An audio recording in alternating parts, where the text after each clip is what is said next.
Hi, welcome back to Natural One, which is just a bunch of me and my friends here playing D&D and being idiots.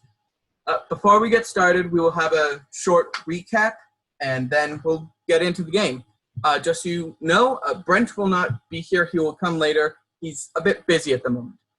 And to recap what happened last session, we have our resident note-taker, Kaylee.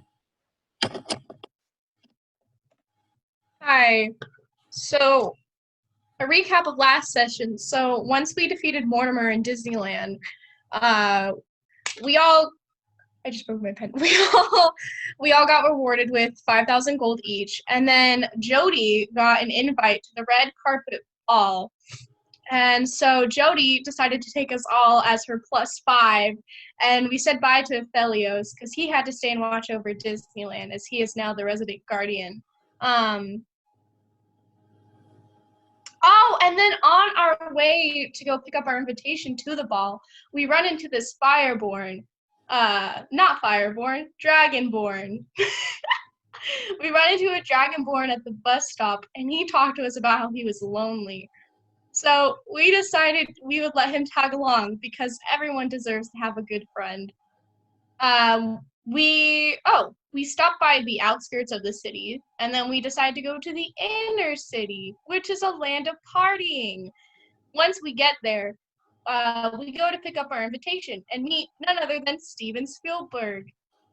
He welcomes us to the Castle of Universal, and then tells us about a killer theater. And he tells us that we have to be undercover spies to figure out who is doing this and why. And then go shopping. And we spend 1,000 gold on clothes. Because why not? Oh, and then our lovely little rogue assassin man tries to fight the Rock. He gets his butt handed to him. But I win in the end. Well, we're getting there. We're getting there, okay? He gets his butt in the end. And then we went to dogs, and we tried to play spies, and I tried to flirt with someone, and then the DM got mad because apparently I have a boyfriend, but I don't recall having a boyfriend, but apparently I have a boyfriend. And now we're VPs of the ball. We got champagne, so now we're fancy. Also, 10 people mysteriously died when the lights went out. Sir Stephen shape-shifted into Leona, which now we gotta solve that out. Frankenstein ? And that's what you missed. Okay. Now, first thing I'm going to ask you all is to roll initiative. Let me get the battle map here. Me as well? Yes.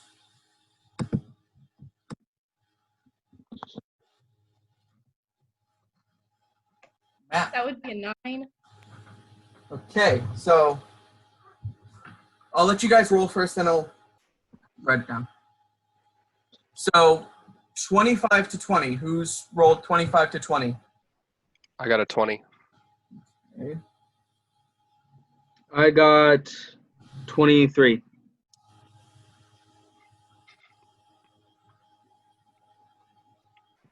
What was that, Sammy? 22? Okay, so it's Lausian, Jody, Marvel. So that means 15 to 20. Anyone roll a 15 to 20? Okay, what'd you get? 19. 19, okay. And Kaylee rolled a 9.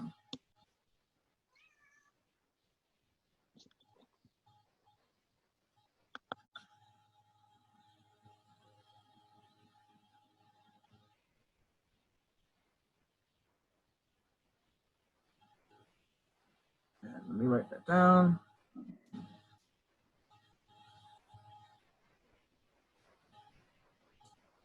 Okay, so Jackson, last session you wanted to hide. I need you to roll a stealth check to see if you can actually hide.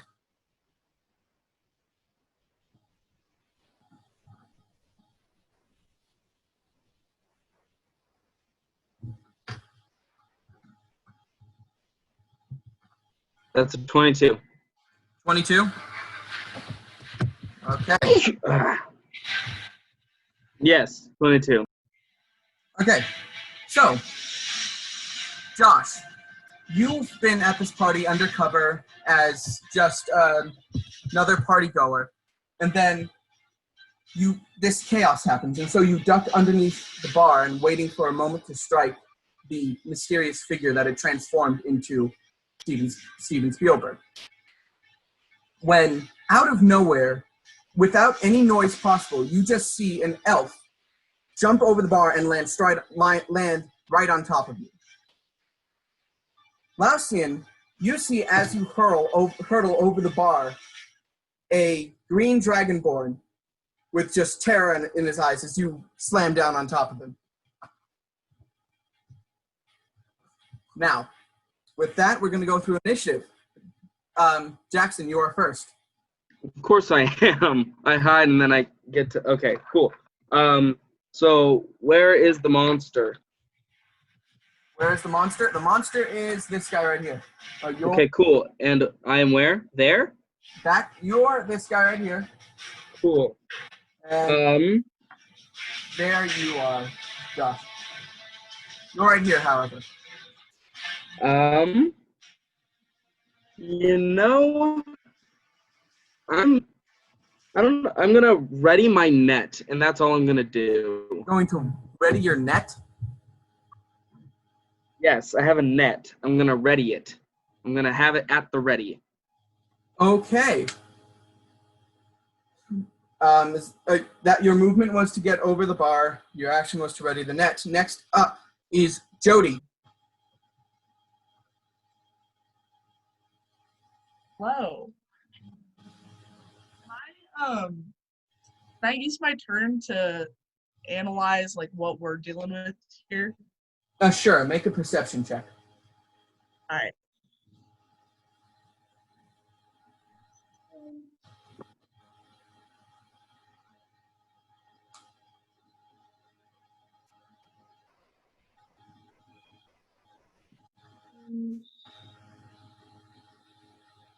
Oh, shoot. That's 18. 18. Okay, so as this colossal figure just steps into the ballroom, there's guests just screaming and running out of every door possible, trying to get away from the ensuing battle. You look around, you know you don't have any weapons on you, and it's just this giant 10-foot tall man, in front of your only exit at this moment. You're looking around, and you notice in the back corner of the room is a door that says storage. You feel like that is your best bet of getting any form of weaponry. Can I go there then? Yeah, so let's see. What's your movement speed? 35.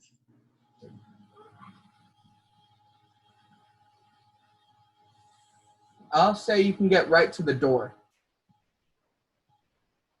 Okay. Are you going to use an action or anything? Because it's a bonus action to do the investigation check. You used your movement. You're going to do an action of any sort? No, I'm good. No. Okay. So next up is Josh. You're up. I was undercover at this party. Does that mean I have no weapons on me? Disguised yourself as just a regular high elf party goer, but Okay. now actually transformed into your green dragonborn with armor and everything. Okay, so I have everything I need. Yes. All right. I'm gonna kind of look at the monster ahead of me, kind of peer, and I'm gonna put Hunter's Mark on him. Okay, so you kind of just peek over the counter and muttering the words to yourself, you cast Hunter's Mark. Is there a saving throw for that at all? No, it just marks him for me. Okay, so he's Hunter marked. It's a bonus action. I'm gonna ready a javelin. Okay. So you use your bonus action to. You can use your javelin if you would like to. because it's a bonus action to Hunter's Mark. It's an action to attack. Right. Action to move. Yeah. You have a movement, an action, and a bonus action is what you have. Basically. Right. No javelin. Forget about that. I'm gonna run right up to him. Okay, so 30 is my move speed. Okay, so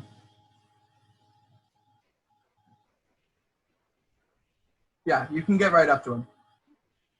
And I'm gonna swing at him. You guys, as you're just standing there in confusion, see this dragonborn jump up over the bar with 2 battle axes in his hand, just charging straight toward this creature. And I attack. Roll to hit. 3. Well, more than 3. 10. 10 hits. Oh, all right. So roll your attack. Yep.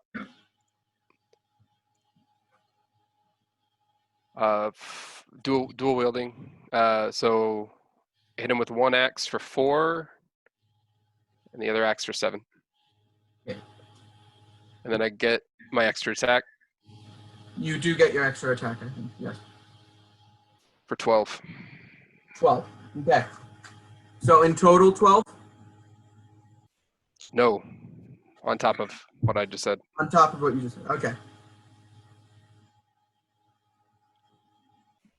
Okay. Hold on, let me get some music up in here. I don't know how well you guys can hear this. It's very loud, yes. I'll turn it down a little.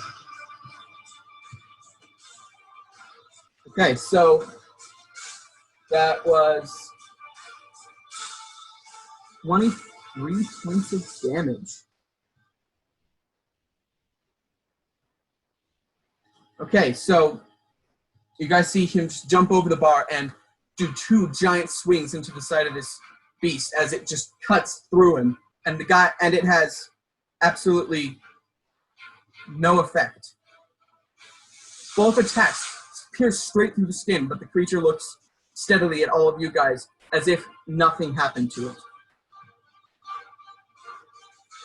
Next up is actually the creature is next. Okay. It is going to do 2 slam attacks at you, Marble, since you're right there.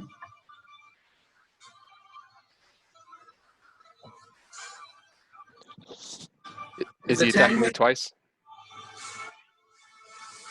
Does a 10 hit? No. Okay.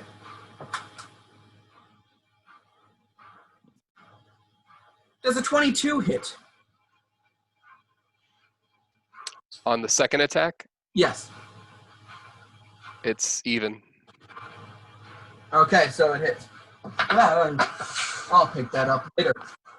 So the construct in front of you, this flesh golem, basically takes both of its fists and just pounds it right on top of your head, one after another. The first one actually just barely misses. The second one hits you straight on the head, dealing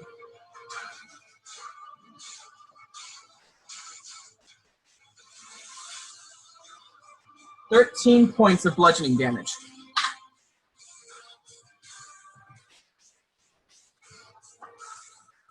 And Ow. that is all it will do.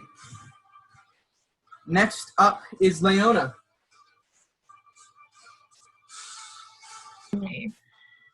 How far away am I from the creature, Aiden? You are 15 feet away. Got it. Okay. I'm just gonna do. I'm gonna do an Eldritch Blast. Eldritch Blast. Okay. Mm-hmm.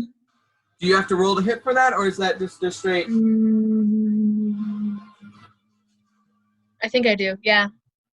Okay.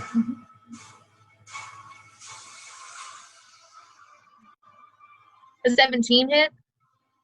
17 hits, yes. So And that is swirl your hands around and then just unleash this greenish, sick bolt that just hits him straight in the chest. and it's 10 damage. 10 damage. For some reason, though the axe attacks that Marball did nothing, that arcane bolt that just shot straight into him seems to actually have done quite a bit of damage. He actually shrugs off most of it, but you can see that it would have dealt a lot more damage if certain circumstances hadn't happened. So next up is Evelyn, our lovely bard.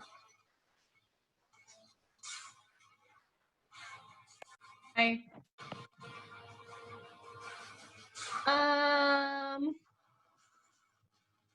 I don't have anything on me, do I? No, you do not. You do have your loot. I will say you were allowed to Awesome. any swords or anything like that. You were not allowed to have. Okay, so I have my loot though. Yes.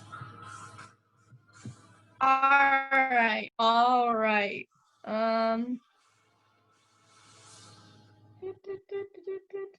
Nickelodeon. Okay. How far away am I from it? About the same distance, 15 feet. You All right. like shoulder to shoulder at the moment. Oh, can I go up to it?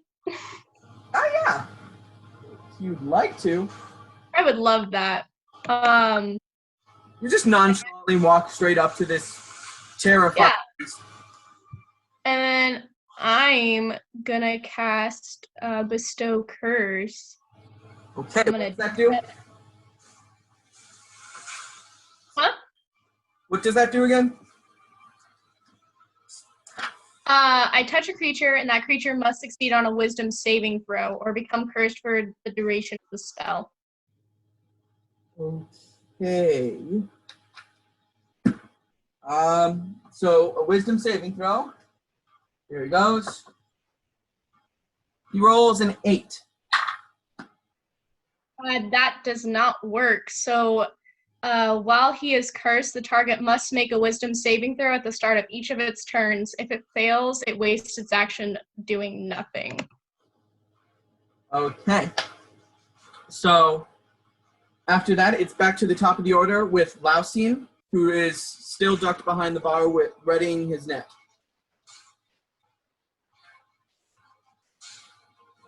Cool. Where is the beast relative to me now? Did he The move beast at all? is this big hulking green guy right here. Can't get it because I actually used a Hulk figurine to make him. He's about 30 feet in front of you, but there is the Dragonborn that you met and Evelyn both standing within range of that. Cool. So I'm gonna use my laser pistol. Okay. I'm gonna and shoot at him. That's really all I can think of. I'm gonna shoot at his chest area. Okay. Roll the hit with disadvantage because there is the two of them in front of him. There's Okay. these two guys, and you can't get quite a good shot. Cool.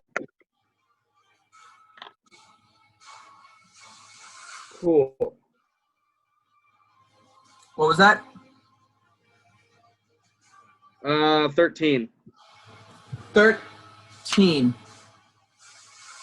I'll say, yeah, that hits him. So you pull out your laser pistol and fire straight at him, and it just ricochets off and hits the chandelier. The laser pistol does absolutely nothing. It ricochets straight off the guy's chest. Fun. Then I'm going to use my bonus action to hide again, so he doesn't know where I am.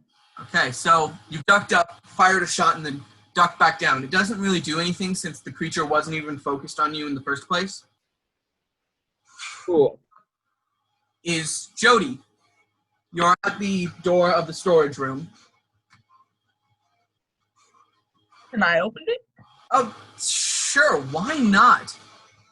So you open it up, and you actually can see on some of the racks and inside of some of the chests that have been opened up are your guys' equipment. And in the corner of the room, as you step in, you notice by one of the tables is an unconscious and tied up Steven Spielberg.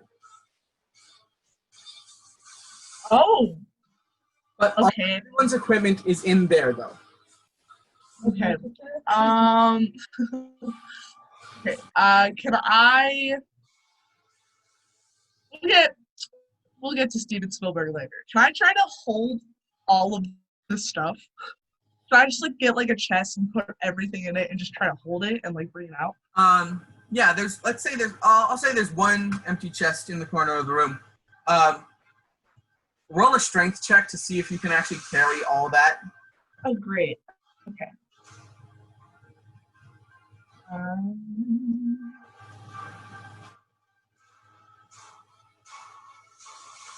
Oh, 19. Okay, so you pile everything into this one empty chest. It's kind of a bit like pouring out, but you manage to get everything in and you lift it up with ease. And you make your way back out the door into the ballroom. I just like, does anybody see me? Do they see me? I'll say no. They're all focused on the actual big, giant green creature that they're attacking at the moment. Nobody's noticed you. They noticed you run towards the storage room, but other than that, they have not acknowledged you. How to do that? Okay, I'm just gonna set the chest down, and I kind of want to go back to like check on our guy, Steven Spielberg. Okay, so you set the chest down. I'll say you make it over to the large table over here. You set it down and then you make your way back into the room. That will be your turn. Next up is the creature. So the creature has to roll a wisdom. 13. For the no? All right. So this construct is just kind of like struggling as it has this curse placed upon it. And out of nowhere, you guys just see a single lightning bolt. Whack! Strike it straight in the chest and knock it back against the door. When it stands up again, you can see the wounds that you guys have caused from the magic start sealing up. And at the top of the steps, behind you, is a man in a green lab coat and crazed hair, just laughing maniacally as he shoots this lightning bolt from his hand.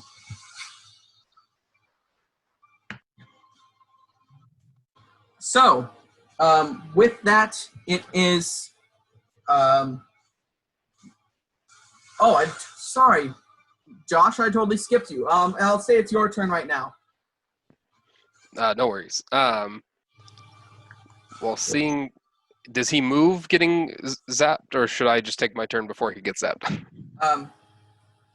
I'll say you take your turn before he gets zapped, but he gets zapped nonetheless. Okay. Well, I was going to disengage and then take a couple steps back, seeing that my axe did nothing to him. Okay, you disengage and you can make it about back to one of the bar stools without falling over.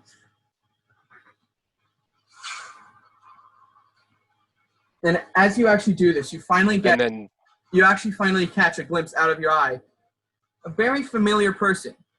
Your somewhat adopted daughter running out of a room with a box full of things, placing it on the table, and then running back in. Jody. Jody, you hear from the corner of the room a familiar voice going, ah! Okay, are you going to use action to do anything? Okay. No, Marvel. I think. Marvel. Oh, cool. Marvel, was that? are you going to use an action to do anything? The disengage is the action, and then the Okay, movement's the action. so you disengage and move back. And next up is Leona. Okay. Okay, let's see. What am I gonna do? Okay, I'm gonna use firebolt. So I'm gonna roll with it.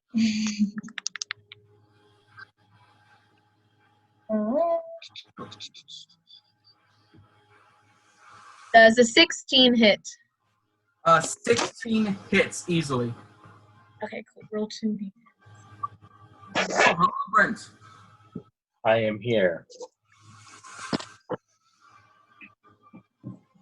So late. I know, man.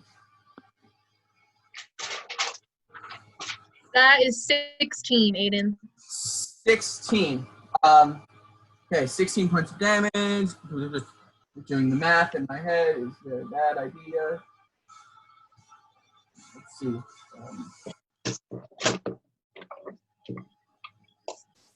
16, you said? Mhm. All right. And so you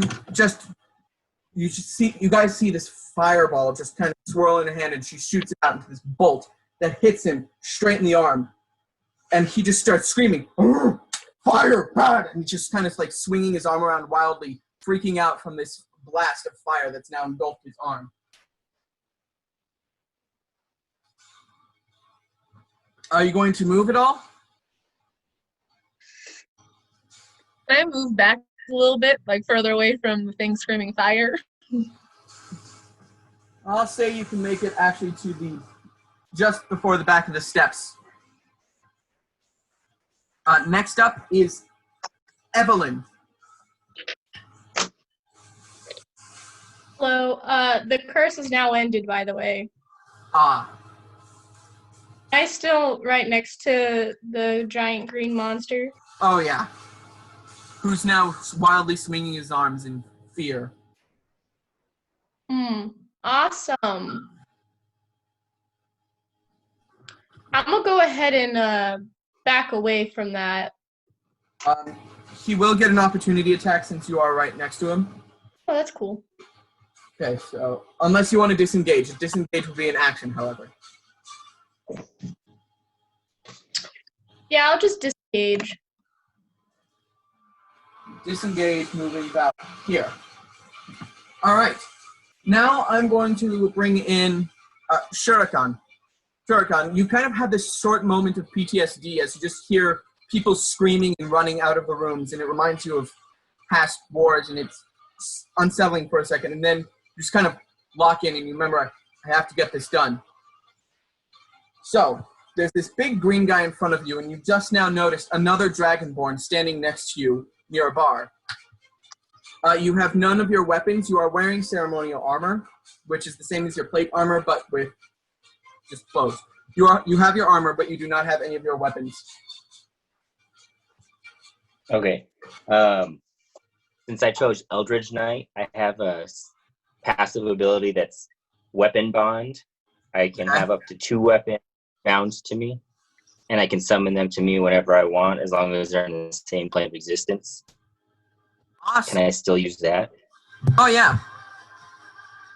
So you what weapon are you summoning? The long sword that you gave me, of life stealing. Okay, the great sword of life stealing.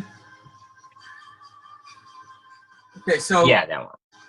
you just concentrate for a second, and into the empty hilts on your side are your sword now and your great sword on your back. You also now have your shield in your hand. I'll just say you automatically get that. Okay. Is that an action or a bonus action? I actually can't remember. I think it's a bonus action, so you can take an action. Okay. Am I standing next to them? Sorry, I'm not. You are not standing next to him. This is the Frankenstein creature right here. You are about 20 feet away from him. Okay. Can I walk up to him and then I'll use green flame blade? Okay. Do you have to roll to attack with that, or? And then green flame blade. I don't think so. I don't. Sorry. It's quite alright. This is the first time I used it.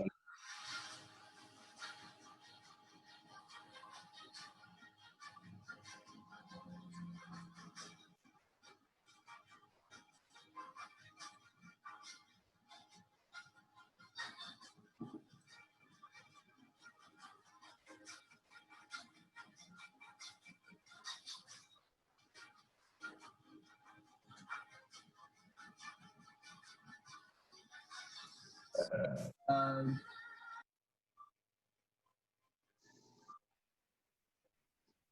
you just I think you do a weapon attack, basic weapon attack, right? All right. Yeah. Okay. Took a bit, but all right. So I roll a 20, right? For that. So. Shit. When I use a melee attack, do I add my strength modifier to hit? You do add your strength modifier, yes. Okay. And the proficiency? Yes, and the proficiency. Strength and proficiency. 12 to hit. 12 to hit, hits. Okay, so then it does my melee damage. It does my melee damage and then 1d8 to him. Let's see.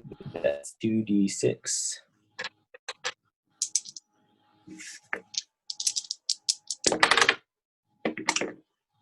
7 plus 5 is 12. So it does 12 melee damage, and then for the flame, it does 1d8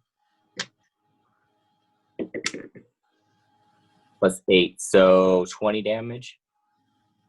20 damage. All right.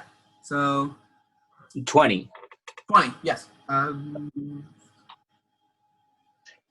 There's no.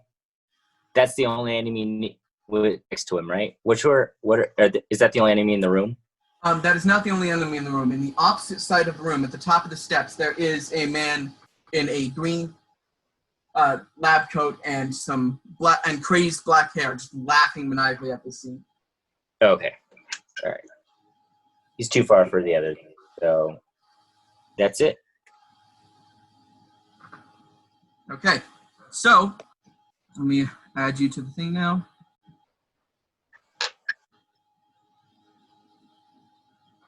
Next up, as the top of the round, is Lausian. Awesome. So, who is near the monster? Near the monster now is Shuriken, as he kind of snaps out of this weird little trance he was in. Cool. You said that there was a chandelier above it? There's a chandelier right in this area, right in the center of the room. Currently, Never mind then. Cool. Scratch that then. Evelyn and the new Dragonborn pal is all underneath that. Cool. Not gonna do anything with that then.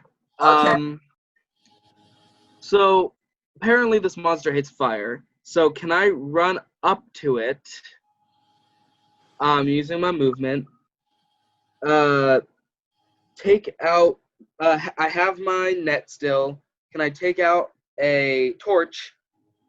Set the net on fire, and then throw the net at the monster? I guess you could. Cool. I'm gonna do that then. Okay. So you light the torch on fire, you throw it over. You don't have to make any attack rolls, though, right? Oh, yes, you do. Roll to hit. Roll to actually try and tackle the creature with this net.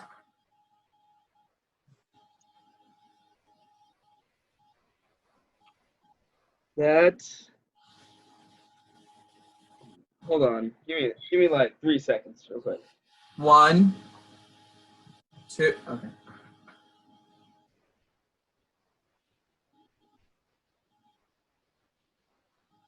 All right. I'm just gonna do since it doesn't have a specific thing. That's just gonna be an 18 to hit then.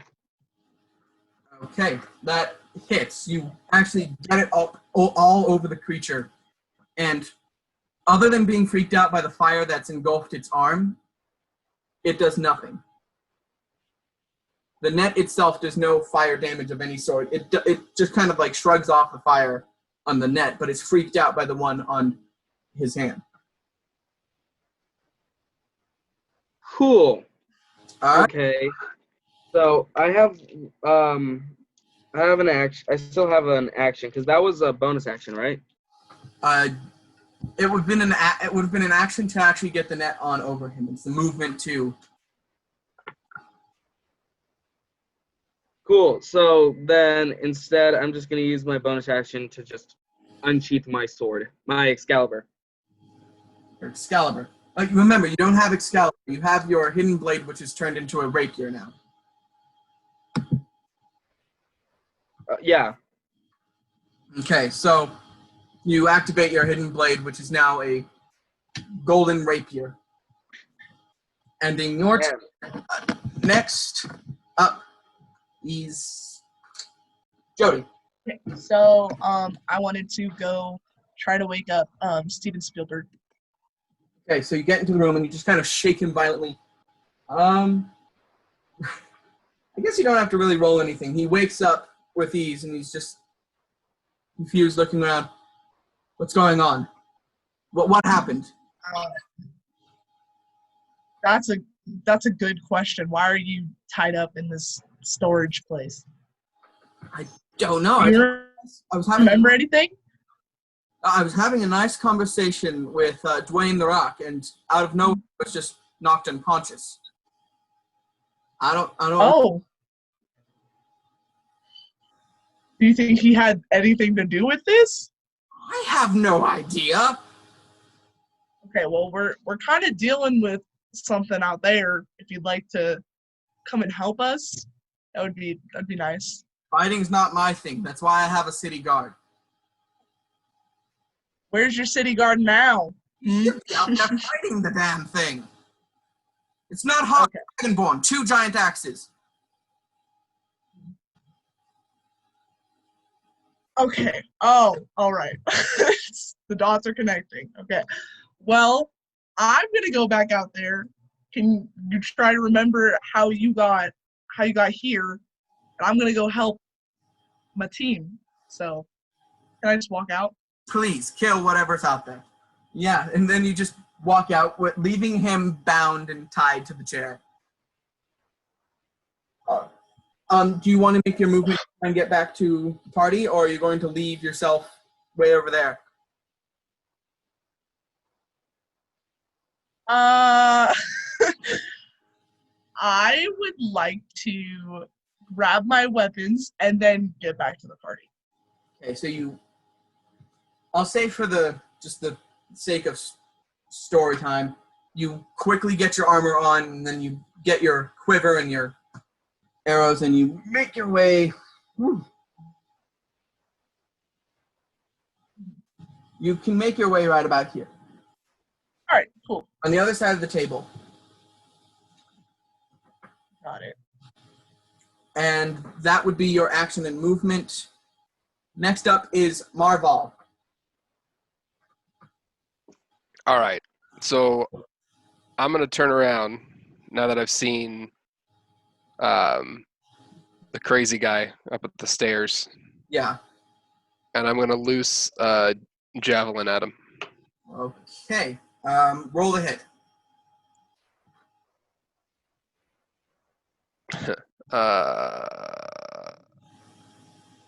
No. Yeah, 11. 11 does not hit. You throw the javelin. All right. He just kind of smacks it out of the way as it turns into a lightning bolt and then just breaks off a chunk of the wall. Can I move closer to him? Yeah, sure. What's your movement again? 30? 30. You can make it about here. Next up is the creature, unless, Jackson, you want to... sorry, not Jackson. Unless, Marvel, you want to use a bonus action for anything. Yeah, I'm going to make him my target now. Okay, so you switch the hunter's mark over to the figure on the top of the steps. And Yep. now is the creature. It is going to do, freaking out and with a giant fiery arm. It's going to try and extinguish it by repeatedly smashing it down on the biggest thing next to it, which would be our golden dragonborn here. So, Brent, just as you get into this fight, you just see the creature, fiery arm, smacking you. And he's going to hit for... Yes.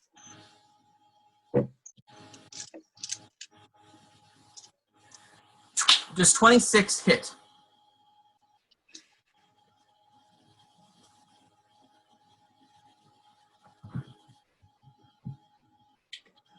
What? 26. To hit? Yes. Yeah. All right. Greatsword is two-handed, right? Oh, yes, your greatsword is two-handed. Okay. But yeah. And Definitely. then he's going to make another attack with his off arm at Lausian. I forgot, it is at disadvantage since he is on fire. He rolls a natural 1, so never mind about the hit on you, Shuriken. And he rolls a 9 on the attack against Lausian. So missing both, because he's just distracted by his arm being engulfed in flames at the moment, just swings it out rapidly, trying to extinguish it, and it misses both of you. And with that, the crazy guy at the top of the steps is going to look over at the javelin that's now stuck in the wall, grab it, take it out, and go, "You're going to have to try a lot harder than that to kill me." Snaps it in half, and then throws both of them straight back at you, Leona. As these javelins now turn into 2 separate lightning bolts that then go and try and hit you. That is... I gotta find the right... Hold on 1 second. Gotta find the right thing.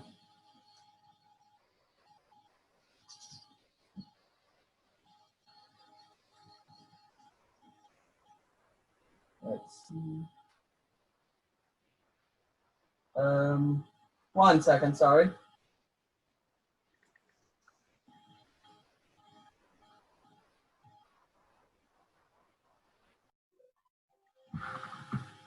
Dang it.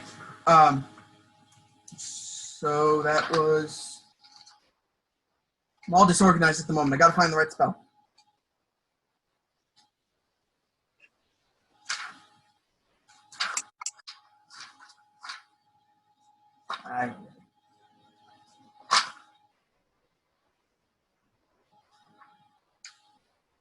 Aha, here we go.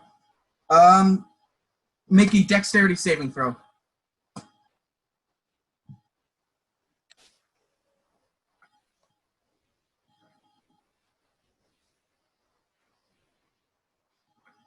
Did you say me? No, Leona. 19. All right, you make it. But it still does...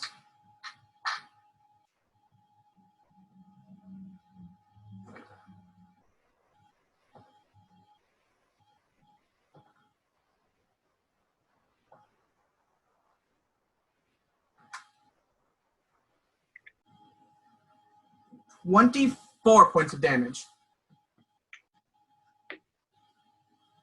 As you're backing away slowly, you just feel from your back 2 lightning bolts back you in the side. Uh-oh. Okay. So after that, next up is Leona. What was the thing that attacked me again, Aiden? It's behind me, right? Yes, it's the crazy guy that you saw shoot a lightning bolt at the construct. And he's still there? Yes, he's still there, standing on the top of the steps, laughing maniacally. Okay, I'm gonna do firebolt on him. Yeah, fireball or fire. Does bolt. Okay. 22 hit. 22 hits. 22 hits. It hits? Okay. Mm. And then it's 17 damage. 17 damage. Okay. You just turn around and shoot a firebolt, and this guy who's laughing maniacally 1 second is now a pile of ash. Got rid of him easily. You still have this guy, though. That would be the end of your turn.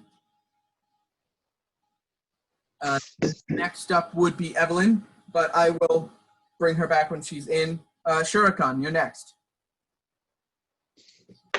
Okay. I'm still next to Frankenstein, right? Yeah. Yes. All right. So I'm just gonna green flame blade him. Okay.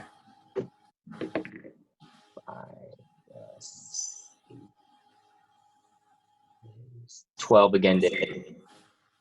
12 to hit, yes. And then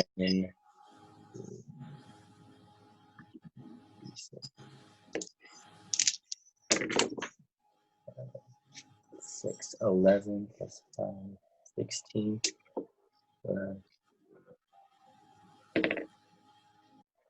19 damage. And then I forgot that since I'm a fighter, I also have I attack twice every turn. Okay. Who was the one that did a bunch of damage to them with the spell? Was that Say that again? the one who just hit Isabel for a lot of damage? Was that the guy on the stairs? Yes. Is he, how far away from me is he? He's dead. Oh, he's dead? Yes. Oh, never mind. Just Okay. Remind me, how much damage did you do on this guy? It was 11, 16, 19 damage.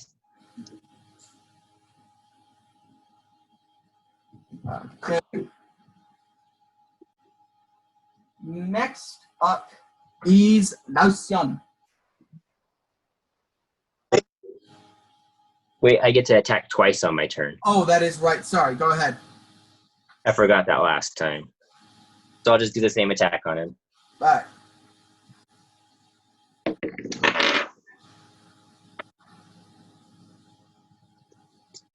$11 to hit. 11 to hit. That hits. Oh.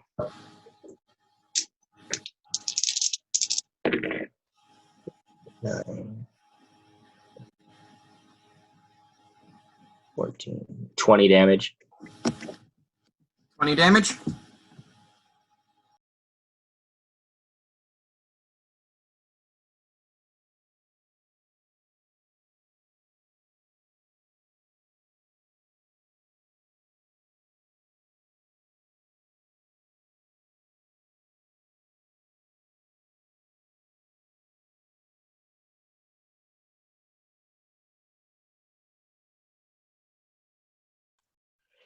Okay, sorry about all that technical stuff, guys. But so yeah, you've defeated the golem creature, and as you actually do the final blow, the mysterious madman just kind of looks at you guys, smiles, then disappears.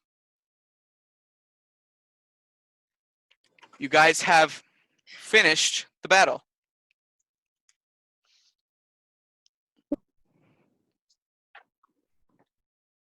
What are you guys going to do now? Do we get XP from that battle? Oh, yes, you do. You get 2,000 points of experience. Okay. Ooh. So since this is kind of like I'm joining you guys, do I match up with your guys' experience? Yes, you do. So how much experience do you guys have so I can write down that total? Oh, mine's higher than yours. 11,375. Say that again? 11,375. Keep forgetting to put that. Okay, so what are you guys going to do now? Is there any leftover champagne like on the tables or anything? Oh my gosh, yes. I know he has the right idea right there. Yes, there's actually several on the table we're that ball- people just left there as they started running out of the building.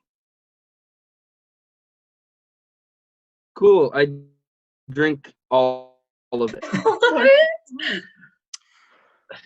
Roll a Constitution saving throw. Do it.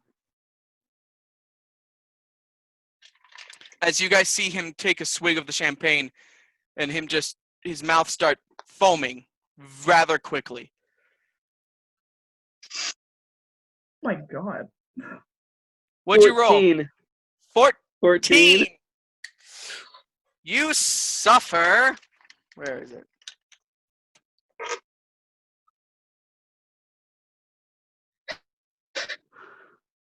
$23 points of poison damage. Oh. Jackson.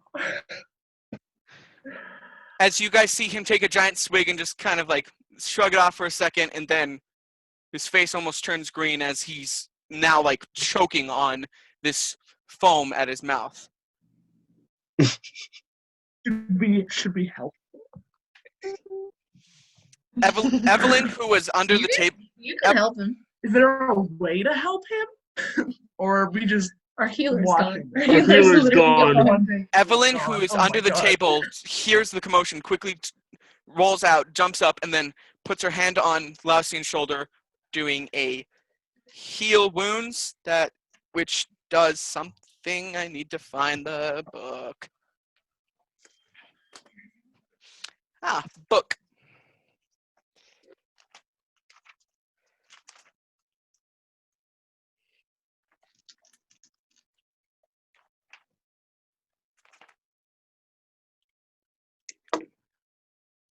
Okay. So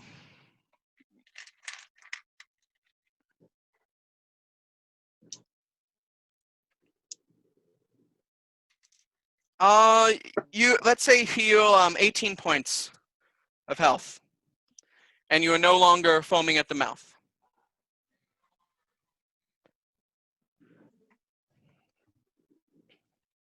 So, other than poisoning yourselves, what are you guys doing? This was the ballroom, right? Oh, we need The closet. The closet. Okay, wait. Can I go over to the closet and untie Steven Spielberg? Looking at Lausian for a second, you're like, there's something I have to be remembering. And you're like, oh, and you run over to the closet, you open it up, and you quickly untie Steven Spielberg. Mm-hmm. He gets up and says, so I'm assuming you killed whatever was out there? We killed one of them. What do you mean? The other one just kind of disappeared. We don't know where it went. Well, that's not good. You're supposed to kill it. Okay, we sure tried to kill it, and we Mr. didn't want it to Judgy, disappear. What'd you say? stop judging us. I'm assuming you met my faithful bodyguard, Marvel. You mean the Actually, guy yeah. jumped on top of? What was that? You mean the guy I jumped on top of accidentally while hiding? Sure, I wasn't there for the fight. Remember, I was tied up in a storage room. So, what do you know what happened? What happened?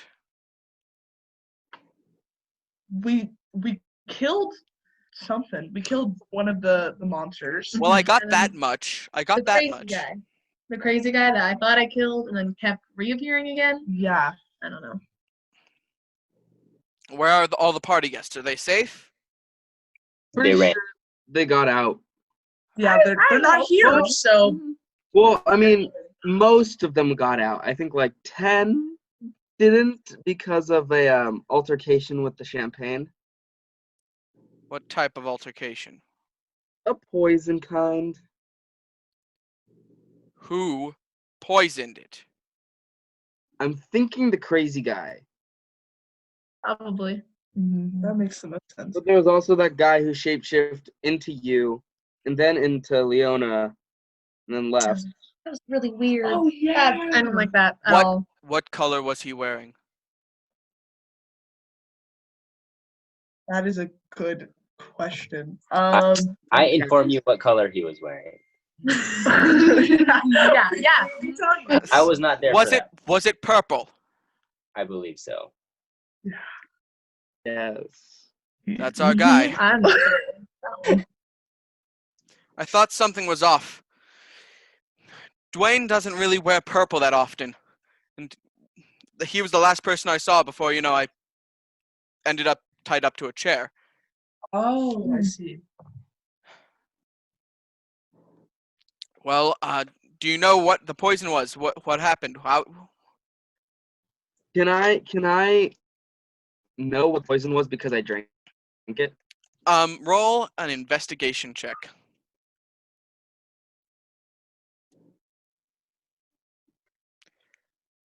And I'll say, Jody, also roll an investigation check. Does a nat 1. Great. You have no clue. You just choked on champagne. That sounds something I do.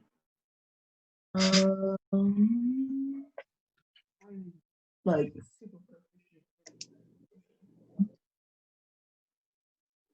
that is 15. 15? Okay. So looking closely at one of the champagne bottles of one of the victims, actually Laucian's champagne bottle, champagne glass, sorry. You look in it and there's nothing really noticeable in it except for about 3 drops of some white substance at the very bottom. Ooh. And you actually look at it, you take a sniff of it, and you go, this isn't poison. You've heard, while you were at the docks, you overheard the drug dealings. And a specific type of drug actually fits the description of this that you found. The docks meant something. We did go to the docks for a reason. Okay. What kind of drug is it? You only heard them refer to it as fire snow, and that it is extremely deadly if you take it in too many doses. Oh no. That 15 makes sense. You I also, thought I'll say a insight check for this. Roll an insight check, just to see how much you can remember from the thing. Who? Jody. Oh.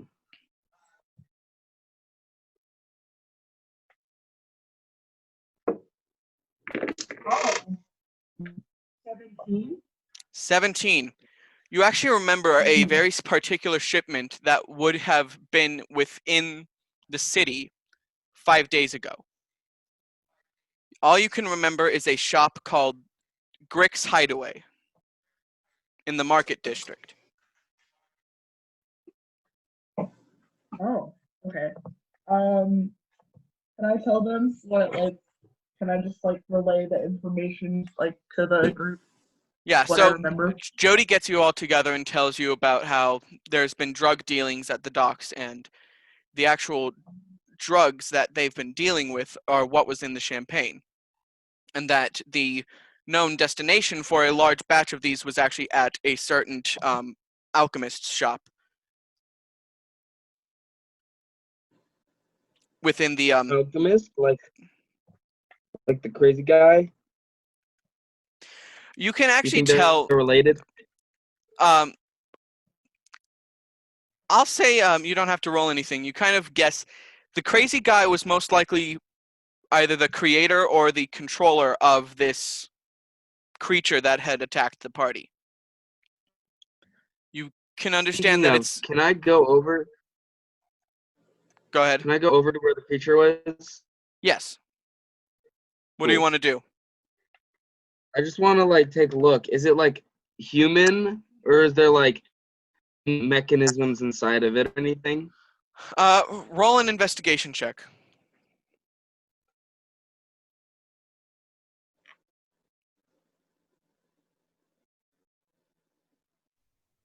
18. 18. 18, right? Okay.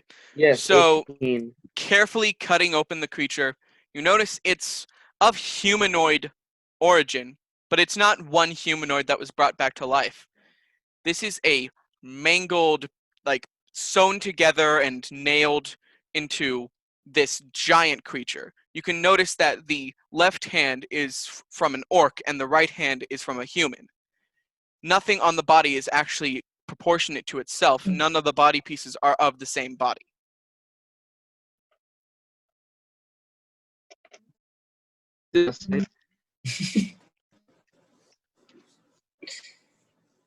Okay. So That was you not very deduce useful, that but cool.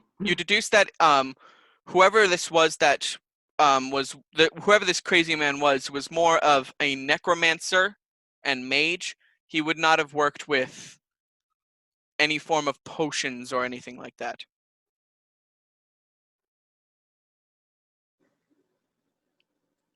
So So we don't think poisoning was from him or the drugging. you can kind of deduce that that's not really what was going on. However, I will say that you guys do have maps of the city. You can notice in the market district there's names of different shops, and one of them is called Grick's Alleyway, which holds the same name as as the shop that you overheard at the docks. You feel that that's probably your best bet to find out where the poison came from.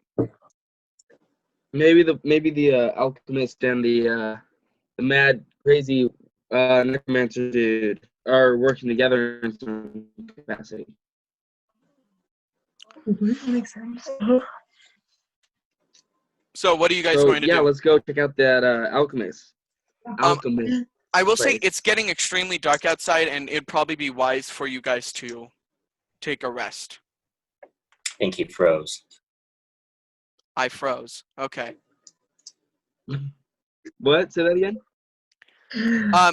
It's getting dark outside, and you find it best that you should probably take a rest of some sort before you go out and try and go to this alchemist. I mean, that sounds okay to me. What do you guys think? Yeah, me too. Yeah. Okay, so after kind of talking to some of the guards who had been knocked out and just trying to get everything back together, make sure everybody at the party was okay, you head back to the Ritz Hotel, make your way up to the top floor, and have a good night's sleep. So is As this a long rest? this is a long rest, so you get all your hit points back, all your spells, all that stuff. Okay, so at the top of the morning, you guys wake up, and I'm going to need, let's say, everybody other than Jody to roll an perception check.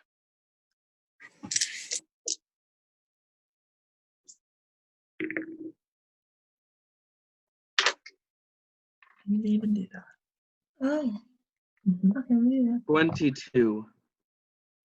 22. That's really cool. I got an 8.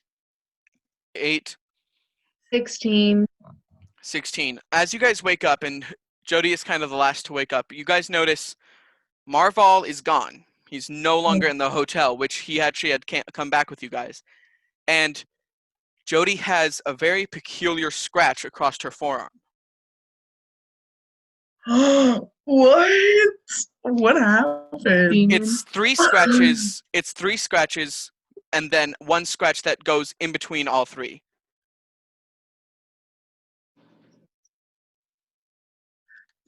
You can tell this is either some weird form of an attempt of an attack or a sign. You're not sure which. Is there anything like in? Is there anything like in my room?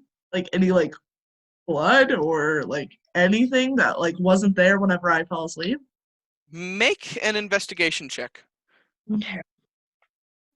Are we all sleeping in the same room or different rooms? You guys have different smaller rooms within the one large suite that you live in at the moment. Okay. I forgot we have like a nice little area. Yeah, you guys have like the best room in the entire entire hotel. Do we get free room service? Room service? You're gonna have to figure that out for yourself. Okay. Well, I got Yeah. Oh, what was that? 17. No, nothing strange. Everything is the way that it should be.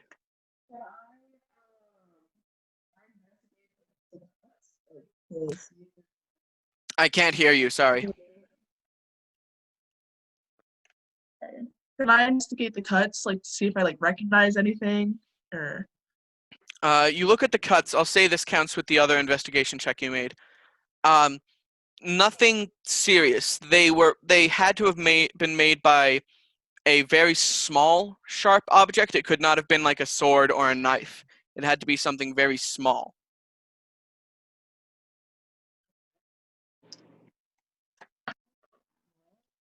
Is it a large wound, or is it just like the size of like a coin? It fits her entire forearm. It's down the length You of her are one. entire forearm. But Am I in like pain right now? no, oddly enough, there's no pain. There's no blood. It's a complete scar Oh. that was not there the day before. That's scary. Oh. So, what are you guys planning on doing today? I wanted to check out the alchemist, Okay. see what he knows. You guys all going with him? I'll go with him. Want to do that, or do you want to do something different? There's a place where you can go check out your statue. Oh, can I go to like is there like an infirmary or like a? I'd say there's probably a healer / hospital within the area. Each district has its own hospital in it. There is one within a good half-mile walk. Okay. I want to do that. Do you want to come with me? I'll go with you. Yeah. All right. Okay, Yeah, we're so gonna do that. I'll start with Izzy and Sammy first, and I'll get to Jackson and Brent. So you guys go down to the hospital, and you go to basically what would be an emergency room to see if you can figure out what this is. Several doctors, probably about 10 in total, go into the room and look over the wound, and none of them can deduce what it is. They said they've seen similar things on other people throughout the city, but no clue what it could be. Suspense is killing me.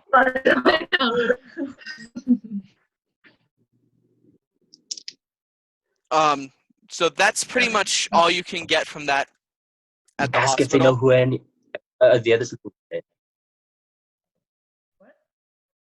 One more time, Aiden. Ask if he knows where the doctor where the other people who had it are, so you can ask them about it. Oh. Yeah. Do that. Okay, so you ask the main doctor, the head doctor there, and he goes, Oh my god. "Very well, I guess. Come with me." Okay. You follow him, and he's taking you through this giant labyrinth of hallways and stuff. And you can tell as he's walking down, you see a sign that just says morgue. Walk down. Am I gonna die? I hope not. Oh, he opens up the door, and you can just see about 30 different bodies, all with the same scar in different places. Some over their eyes, some in the exact same place, some on their foot, some on their hands. All the exact same sign, but all seemingly not of the land of the living. Do they have? What were They the make- causes of death? Like what? Did they die from the scar, or was it like? All we can guess is that it was just instant death due to like heart attacks and things such as that. These That's are the all we worst. can. That's all we can get from this. Okay. That's alarming. All I'd say is just wash it every day, and if you find any problems, talk to us immediately. It's the only problem that everybody else did. No, none of them talked to us once they got signs of something happening. Okay. Yeah. Okay. Do you guys want to try and make your way over to where the guys are going, or? Sure. Yeah. We'll join them. Okay. As you're walking back, you can see just stumbling out of the hotel, drunk and just like bags under her eyes, is Evelyn, just going, "Hi, hi guys. What are we doing?"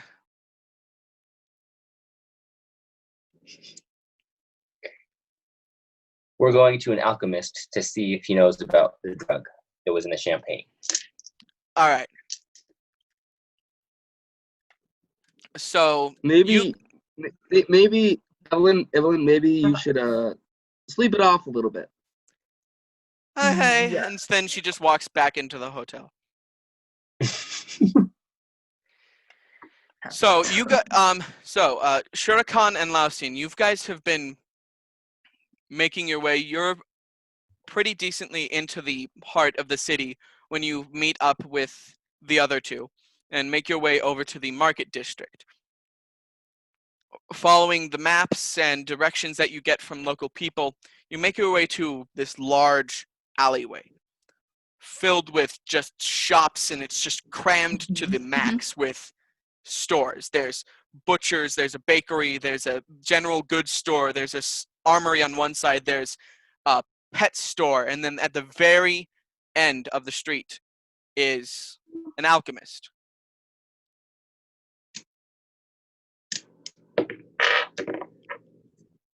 Very small shop, but right at the very back.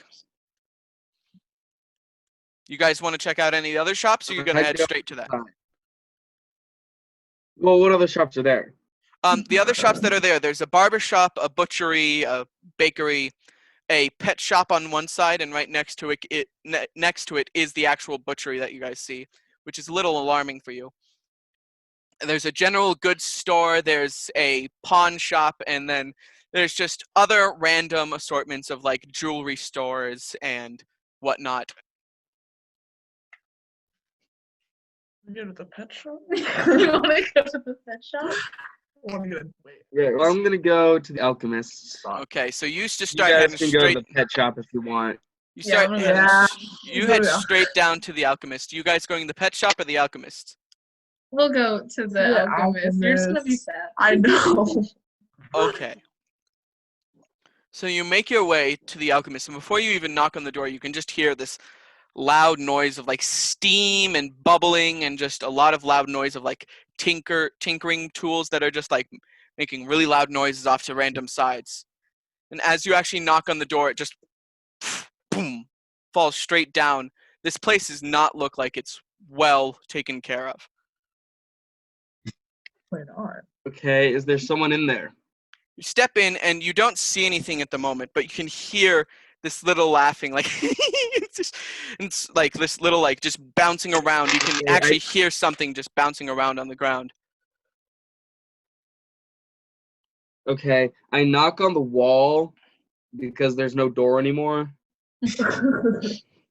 So you knock on the wall and you just hear, and then jumping over the table is a very short, young goblinoid who just like lands right in front of you. Hi, are you a customer?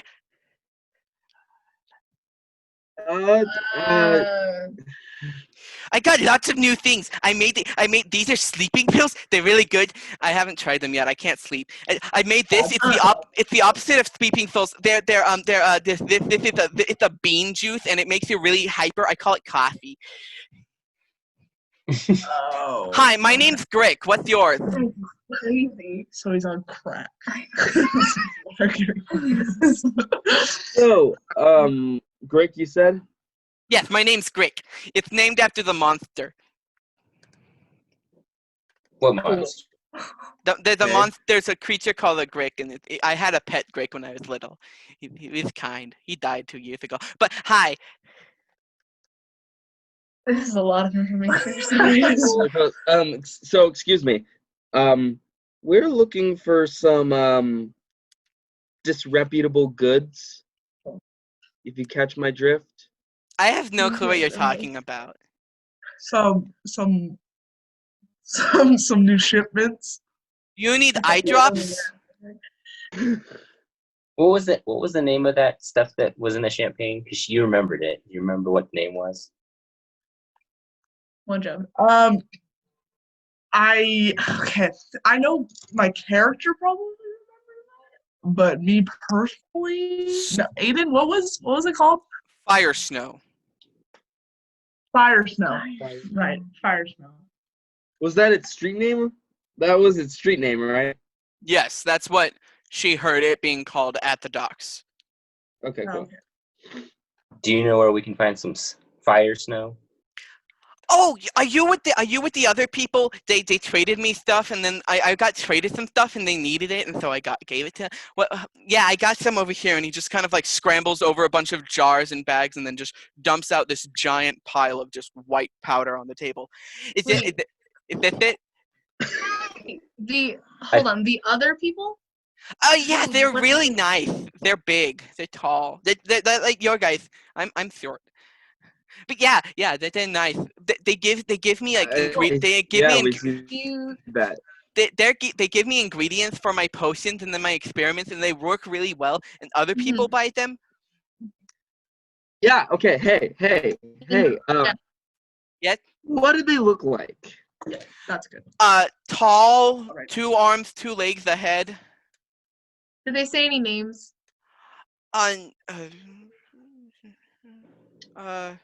You were just talking so much.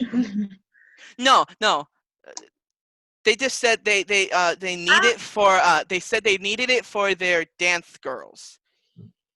Said dance girls were having headaches, so they needed it. Is there a club nearby? It is. Well, there's the weapons shop. They probably have clubs, yeah. Wait, the one club that rejected us. Yeah, we got rejected from the we club. couldn't even go in last time. Oh, that's right. That's right. Gave them some of the fire. That is a good. Okay. Would We buying drugs. do you guys want anything? I also got this. I call it Rockstar. It's kind of like coffee, but I can't sleep. I've had like 12 of these in like the past like hour. But if you want to keep living and not die like your namesake, I would stop drinking so much of that stuff. Wrong. Fire snow cost. The fire snow. The people who gave it to me said I sell it for. Carry the 2, multiply the 1, add the. Oh my god. What? Wait.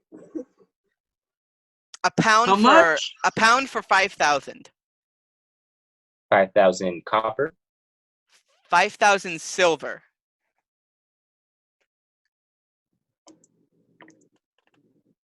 How much is that in gold? How much is that in gold? Can we charm him? Who has a high charm? I have. Actually, I might have something like that. My charm is like so. No, I have a high. Isn't it 100 silver is 1 gold? 10 silver is 1 gold. 100 copper is 1 gold piece. 10 silver is 1 gold. Silver. So 5,000 silver would be 500. Yes. So 5,000 silver would be 500 gold. Yes. That's kind of pricey. my Yeah. guy. Can we go any lower on that one? No, my mom needs food. Can we Wow, buy? way to make me feel bad. That's just What if Can I buy less than a pound, or do I have to only buy a pound? They also come in ounces, but I can't measure those as much because for some reason ounces blow up much more easily. I don't know why. Blow up. what can we do to get a discount? He looks a little confused. Ma, discount? I have no clue. Is What your if- mother is your mother here? No, she's not.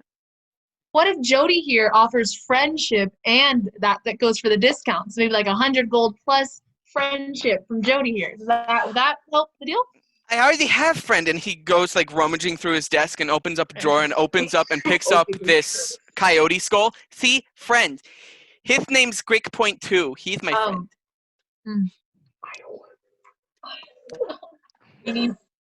I found him on the side of the road. How Can I- about? Wait. Can I buy half a pound for 200 gold? How about this? Jackson said no. Oh, by the way, my name's Grick. What's your name? Beautiful song. I'll get to that. So, I have this very rare, beautiful piece of music. Would you consider that as payment? Oh, you wanna see the musician? He's 2 doors down. No. No. Although that would be useful. How about this? I have a die set. How about I gamble for it? Mama said I can't gamble. Your mama doesn't have to know, buddy. But Mama knows everything. She can read minds. She knows. Where Mama always knows. is your mother? Where's your Where mother? where is your mother? My mother Yeah, where is she? I Point- just want to have a chat. points through the back door, which is also kind of off its hinges. She's asleep though. If you wake her up, she kills. She's mean. How old are you? Me, I'm 10. I've been running this shop for 5 years. How long has your mom been asleep? Since this morning? Oh, Okay. So mom was just like, For a while. But Mama can't Mama can't walk, so I make the money and then I get food and give to her. I feel bad. Oh. Okay, can you guys distract him real quick? I want to sneak back there. Yeah, that's and- what we're That talking is about. what I would What I say. see. Okay. Can you take me to? Do you have any more friends? Jody'd love to see that.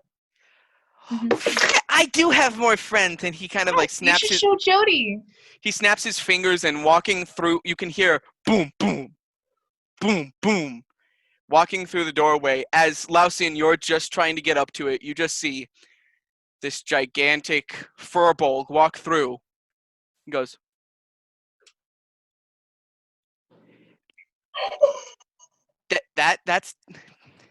that's my friend. Okay. Can I sneak His past name's now? Borg. His name is Borg. Borg. Can Borg be our friend? Yeah, can we talk to Borg? Oh, Borg can't hear you. Borg Why? doesn't have hearing. Can he see us?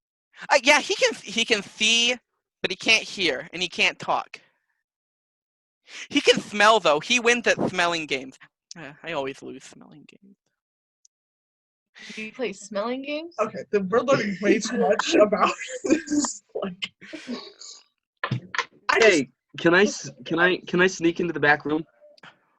Roll stealth with disadvantage since this giant dude is just standing straight in front of you. Sniff you out, Jackson. He can sniff you I out. rolled 10 twice. Plus stealth.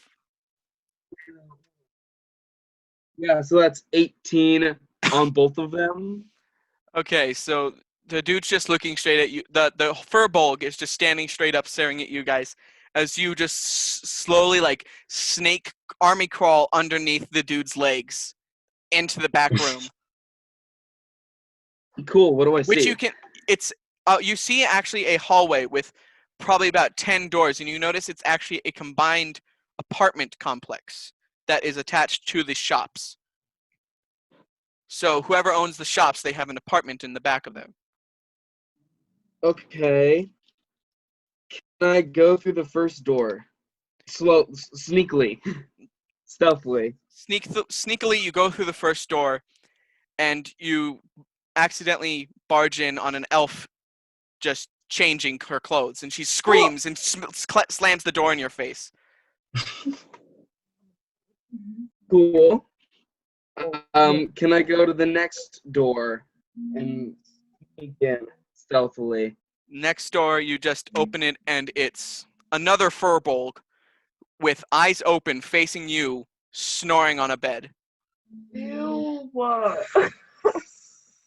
So remind me, it can see, but it can't hear, right? It's not the same furbolg. Okay. So, but can this one see and hear and everything? You have no clue. This thing's knocked out cold. It's asleep. But its eyes are open. Cool. Is there anything in the room? There's a simple table, a bed, a bunk bed actually, and a window. There's no real chests or anything. Do I see any loose floorboards that might be hiding anything? Roll an investigation check.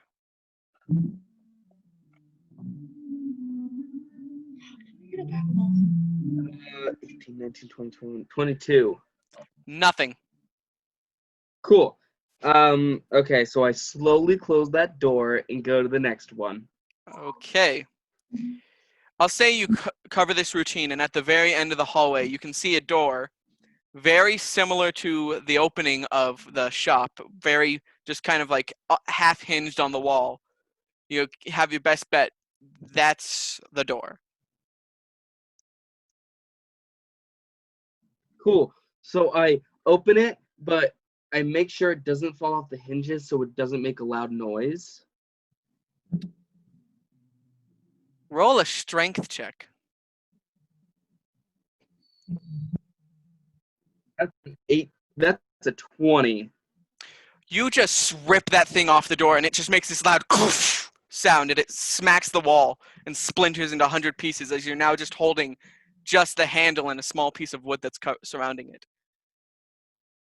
And as you step in, you can just see this goblin about the same height as the one out in the shop, just sitting down, her hair tied up in a bun, just staring at you, and just like, you know, I'm not blind. I can see you through the door.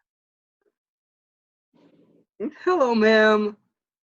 Hello, what has Grick gotten into this time? What has Grick gotten into this time? Ma'am, I'm with the drug enforcement, and I'm here to seize all drugs that you have on the premises. And we have found your son in has a lot of that. It's an apothecary. His job is to literally sell drugs. So I don't see. I mean Stupid. illegal drugs, ma'am. I've never heard of a. Fire snow. Oh god. I've never heard of that. Now go away. And she just puts her hand up, and this large gust of wind smacks you out of the room, and then rebuilds the door. Thanks for that. Okay, so I go back, and I go over to Grick and say, "Hey, buddy, I spoke to your mom. And she said it's okay for you to gamble."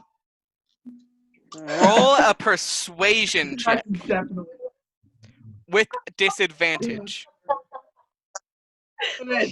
As probably you guys, as Lausian's in this other room, you guys can actually hear a loud as you can hear what sounded similar to the door just being broken as you guys entered the shop.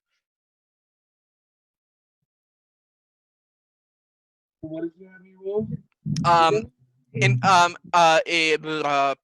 Persuasion with disadvantage. Yes. That's 14. That's a 19. 19. He looks at you and goes, I'm sorry, I can't. Mama said no, so mama means no. What? Okay. New Can I plan. You guys distract him, and I just steal the drugs. Guys, I'll just pay for it. I said I'll pay for half. Oh, Yeah, that was guys, nice. he already had bought. Shurikan here already buyed for half a pound of it. All of us cheapo, like, can we Cheapo. get this? It was half a pound So- for $2.50, right? Half of it's for $2.50. Yes. Okay. Oh, we have to go clubbing now, don't we? Go clubbing. Oh boy. Oh shit. Just bad choices. I feel like we got to. Jody is never Cool. So I pat Grick on the head and walk out of the store. Okay. We made a mess. I know too much about a 10-year-old child. As you're actually walking out the door, you can feel. Wait. Before we leave, do you I ask him if he has a bunch of like little baggies. Yeah, and he gives you guys about 10 very small leather pouches.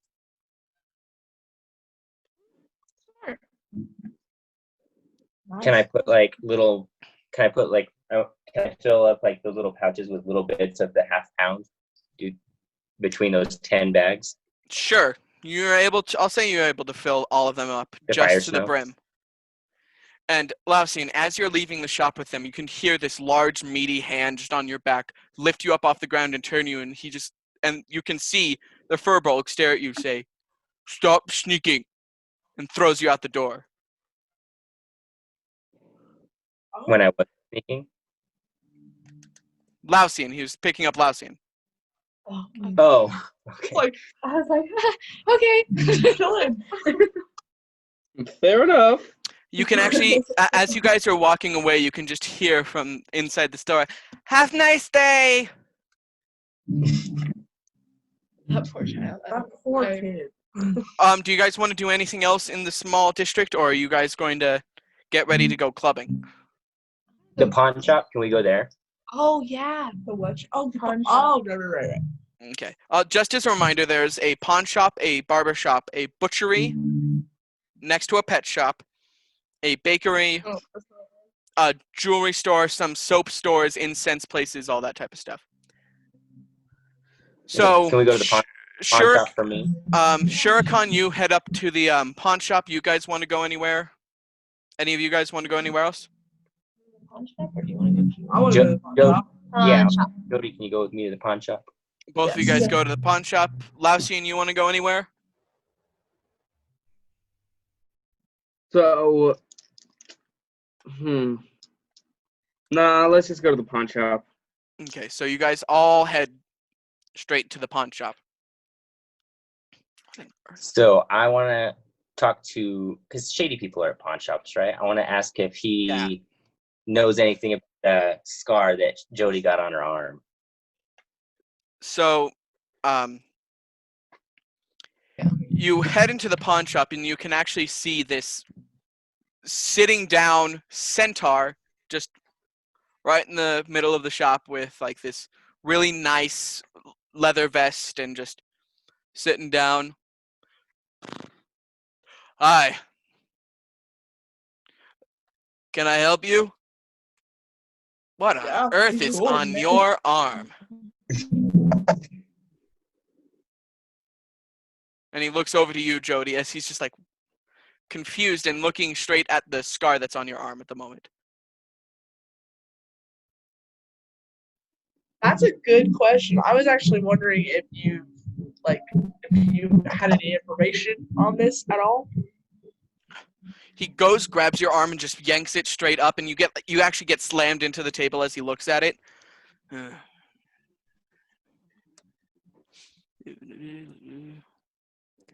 It's a very old sign. I've seen it in some of the books that I got.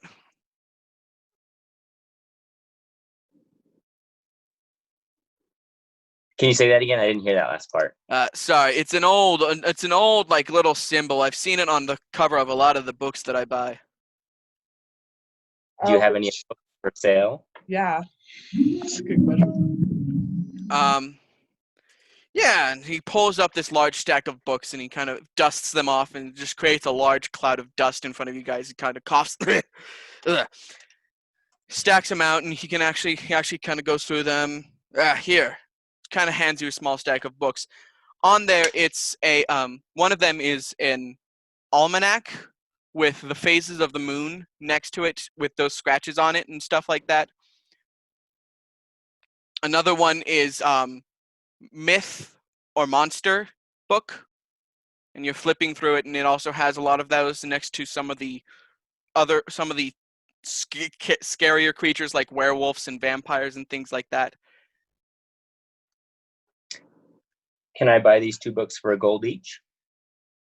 These are actually just a copper piece for both. I'll give them to you. And he kind of trades you back the money.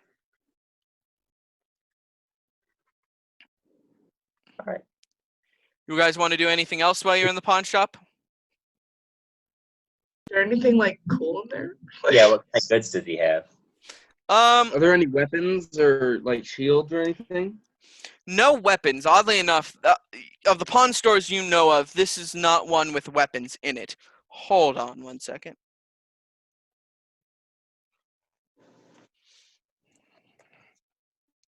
But you do look through, and there's some cases of old, used jewelry that has like no real purpose, from what you can tell.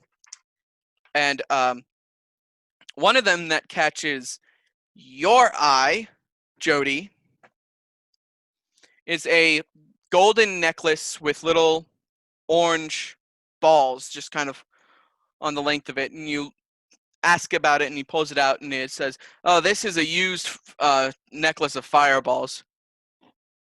It's old." That's cool. He kind of pulls out some other necklaces and whatnot, and that's the only one that you can tell is really a special thing. And he says, "However, you look like a shady group. This just came in. Somebody gave it to me." And he pulls out this little pocket square, pitch black pocket square, unfolds it, throws it down on the table, and then he just sticks his hand straight through the hole on the glass table. And it does not show through anything else. It just goes straight into a hole and then goes straight out. Folds it back up. This is a pocket dimension. And Oh, just casually. This is a pocket dimension. the particular name of this is a portable hole, but that's not important. That's about all I have at the moment. Not many business around here these days. Except for that. What does the necklace do? Oh, wait, never mind. Continue. Except for that alchemy shop. That's gotten I've seen probably 20 people a day just walk in and out of that place. Don't know why. All really nice. All look like they're going out to party. It's weird. Well, but how much does that pocket cost? The pocket is probably about 50 gold pieces.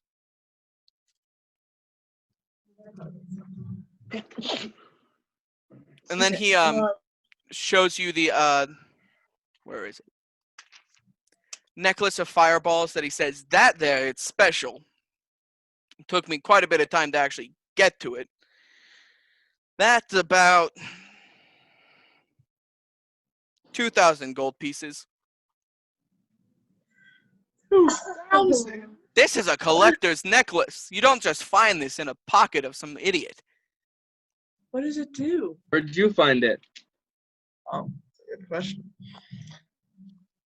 Good question. Never allowed to talk to never allowed to consult with clients, never allowed to tell you about them. So.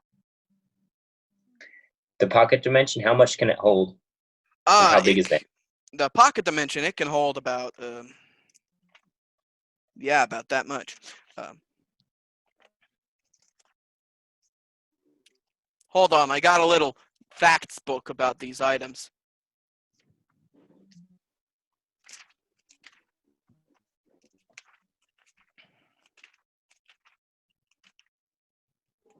Sorry, I didn't hear what you said.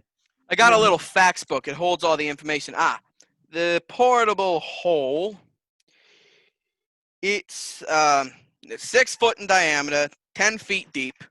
Whatever you can fill up with that is about as many as it. Whatever you can fill up in a 10-foot hole by 6 feet wide, that's about it. And then how big, like, does the entrance of the pocket hole fold out as big as I need it to? It's 6 feet in diameter is the widest it can go to. So it can, okay. I'll buy that for 50 gold. Okay. Mark 50 gold off and put down that you now have a portable hole.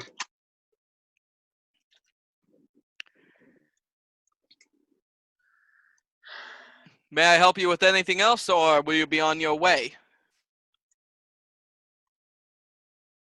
I think we I'm should go good. party. Okay. Have a nice day. And he kind of shoos you guys just half-heartedly with his hand out of the shop, and you guys make your way out. You guys want to get ready for your party? Yep. Let's go find a clothing store. You guys still have your fancy clothes from the ball. By the way. That okay for a club? Yeah, but I was gonna say we need like those are like tuxedos and like dresses. We need like party clothes. What kind of club was it? What kind of club was it? From your understanding, there's several clubs in the area. You're not entirely sure which one he'd be talking about. Oh. But you Great. do know that it doesn't truly matter because you heard earlier that all of the clubs in the Are owned by the district same are person. owned by the same guy. It's kind of an empire, Okay, monopoly. right. Okay. So let's find a club that we can wear our formal party clothes to. Okay. Mhm. So Are we you guys, able to find that? you make your way to the business district, the Convenient party Yep. district. I'm muted, aren't I? Can you guys hear me now? Yeah. Yes. All right. So Oh, wait. Before we could do that, like, weapons are not allowed inside of the clubs, right? it's kind of weird. Some of the places they do allow weapons in, but they keep them in a special place. Other places you're not even allowed to go on site with a weapon. So it all depends on which one you go to. Can we put all of our weapons in my pocket dimension? I'm staying here, then when they're done playing, go back there. If you'd like to, you guys can all kind of pile your weapons into the pocket dimension and whatnot. I put all of my weapons except for my rapier, my hidden blade, because that just stays on me. It can be hidden. Smart choice. So you guys are all cool with that? Yeah. Okay. Okay, so you go into a kind of quiet place, open up the pocket dimension, and you kind of just pile up the stuff in it, fold it back up into a pocket square, and put it in the pocket of your pants. And as you make your way around to the business district, you can see several of the clubs all in the same street area. One that you kind of assess would be what you're looking for, where you wouldn't really have to worry too much about what you wear. You could wear really high-end stuff, or you could wear what you're wearing now. Is something called Happy Jack's Club and Burlesque. Cool. Can Yes, I would I do have see. to take off my armor? Remember, with mithril armor, you can put stuff over it, and it doesn't really matter.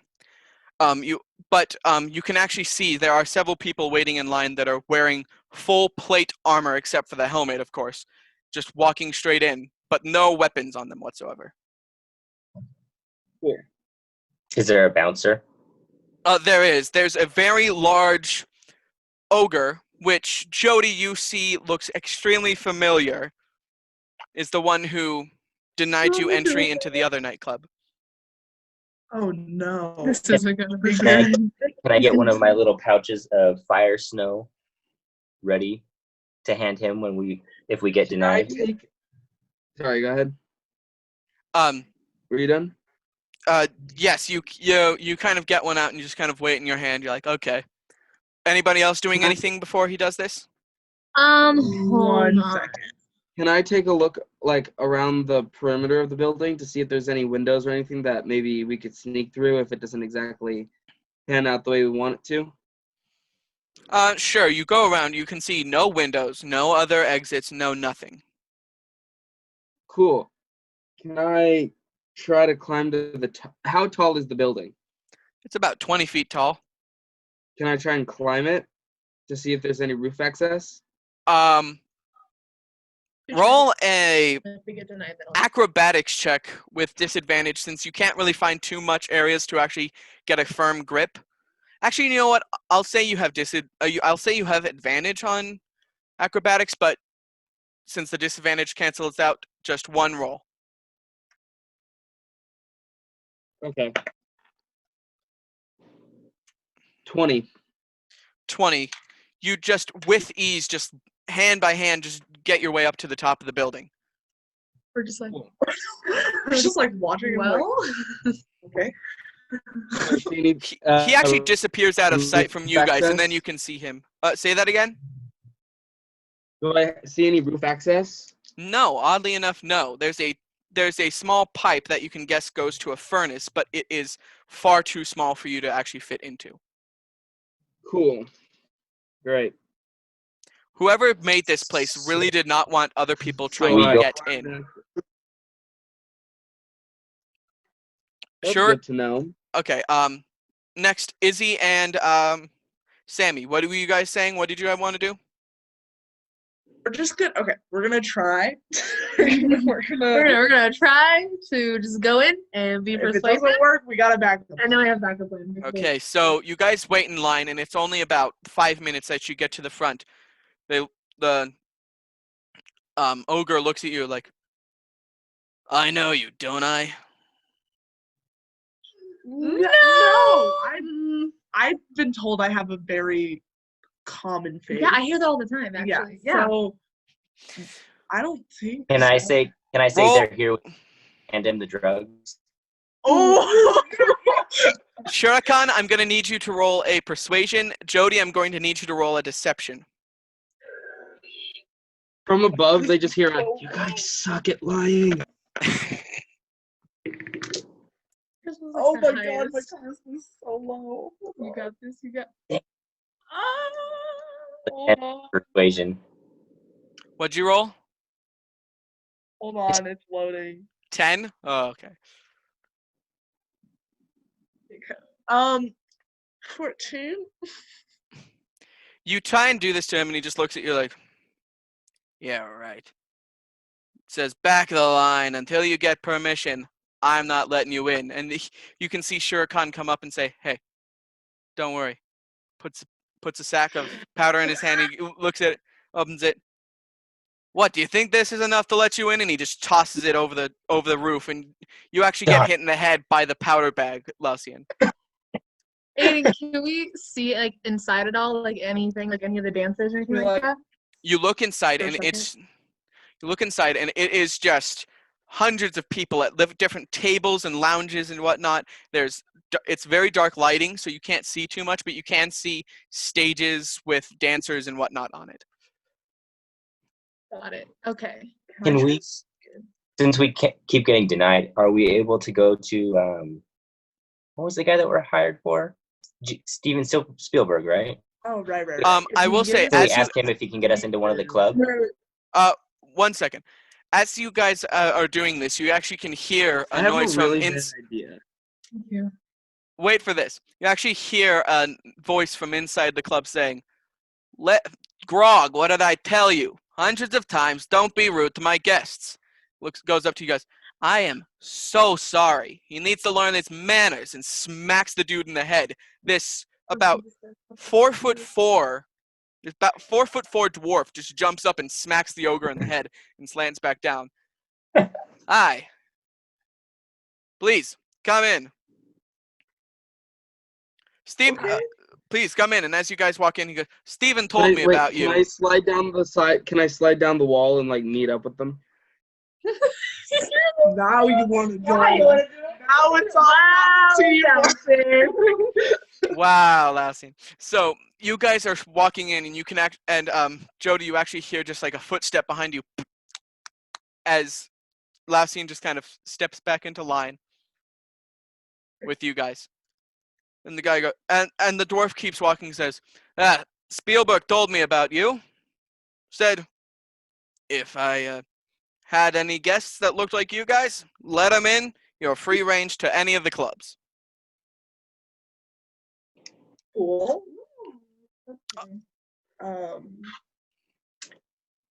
What do we come to the club for again? That's what I was Forgot thinking. again. Hold on. Right. The drugs, they were giving it to the dancers. That's what we know. What? And the. So wait, why are we buddy with the owner when the owner could be the one who's Is it- poisoning? The owner giving them the drugs? Then? Not okay. I'm guessing this is like a manager, and then like there's like a high. You check out with him, and he says, I'm just a representative of Spielberg. I basically overlook these places, make sure they're not breaking any violations or whatnot. And I look around. I look around to see if there's like a second floor room that like is like locked off. That might be like the manager's room. you actually can see up, you can see a staircase leading up, and a little sign dangling in front of it says, employees and dancers only. Cool. Can I sneak through? He said that we can go in any rooms, right? Oh, you're right. He said that. Oh, wait, did he say that? He did, and he actually turns to you as he gets kind of into ways into the place and says, please take a seat. The manager should be here to greet. He greets his guests. I don't know why. He really likes doing that. But he greets his guests. Wait here. I'll tell him that I have new guests here. He'll come say hi. Cool. Hold on. Are we allowed up in that manager room, that employees only area? Sadly, no. You'd have to talk to the manager himself. That place is let's locked not up bring him tighter up. than Your anything. manager. No, but Is- so I sneak through. Like I tried to get through that area undetected by the manager or anyone else. Roll stealth to try and get up there and do all that. I'm gonna talk to the manager first before you sneak off. I have to look at stuff. Well, I can 23. use disguise self. And then, 23. So you sneak up to the door, and just as you go to reach your hand, put your hand on the handle, you can actually see it turn at the top of the steps and open, as this very tall man with white robes and a white suit and a red kind of scarf that goes draped across his back, and he goes, Lausian! Hello, nice to see you. I know you by face. I saw you beat up the Goliath at the club. You're very popular around this area. Come. And he grabs you by the shirt and just pulls you down the stairs. Everybody, the assassin is here! And you can just see people looking over and just kind of clapping and like shouting. It's like, sorry about the theatrics. I am a very friendly person. Throws you down into a chair and looks over and sees you guys and says, oh, hello. I don't know who you are, but you look very nice. Who are you? Undercover. all of us or just him? He looks at all of you guys. He kind of tossed Lausian into a chair behind him.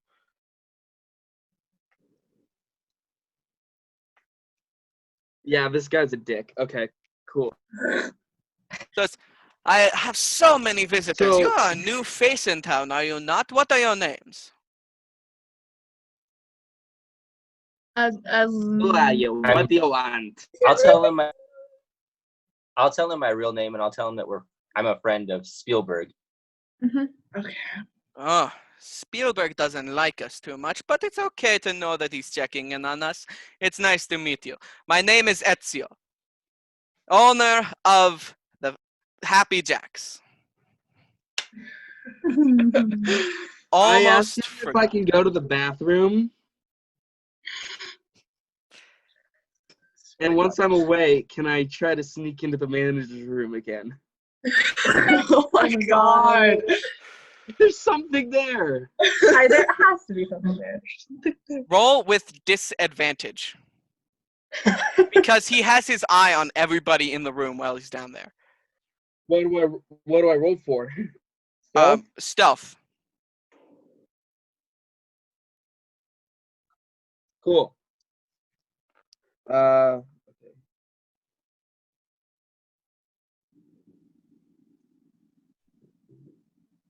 22. 22. You kind of make your way over and you kind of slowly jump up into the doorway and creak the door open, and you make your way into this second story hallway with rooms, and you can see entertainers, dancers rooms, and you can see makeup parlor. And then it says, very end of the room, manager and boss. It's two doors, one that says manager and one that says boss, or it's a door that says It's manager? a door that says manager and boss, and then there's probably about 30 others that are all locked up. Cool. I go over to the manager and boss door, trying to make myself seem like I'm one of the employees. I'm just new there, and like I'm a new bodyguard. Like Okay, I'm a so new. you kind of hold guy. yourself with this like posture of like, yeah, I'm bad. And you walk over and you just kind of open the door and you make your way in. And it's just a very nice office space. There's a desk in the middle, two almost like beanbag type chairs in the two corners. Very nice decorations around the room, fancy wallpaper, that type of stuff. Are there any busts or bookshelves or anything that looks suspicious? Make an investigation check.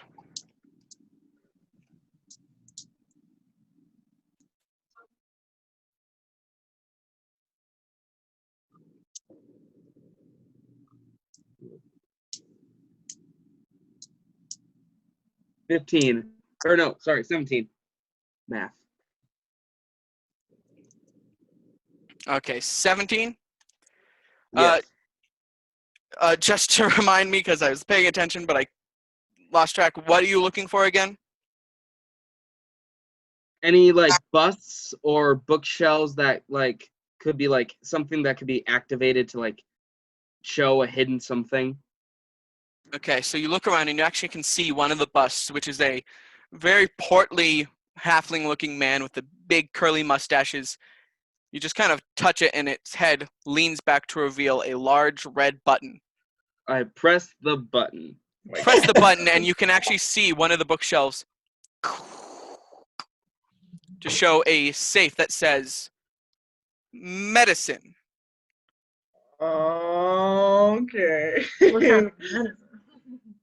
Is it like a keypad safe, or is it like a twisty safe? Like a tumbler. Cool. Hey, try to crack it. Okay. I'm going to say this is just straight roll What I use, sleight of hand? roll sleight of hand and add your basic intelligence modifier to see if you can actually kind of smart your way through it. Okay. That is a nat 20, so that's 28. That's 31. Okay, so you are able to find it within like 10 seconds, open it up, and it just and just probably about a 10-foot back safe area with bags upon bags that are about the same size as the ones that Shurikan has. There's probably in total 1,000 just in that safe. Is there any money? What's in the bags? No money. Cool. You're Is it not there, drugs? Shurikan. Yeah. I open the bag. I open one of the bags. Is it more fire snow? Oh yeah, it's just fire snow to the brim. You don't even have to look in the bags at first. You can just smell the essence Okay. of fire snow.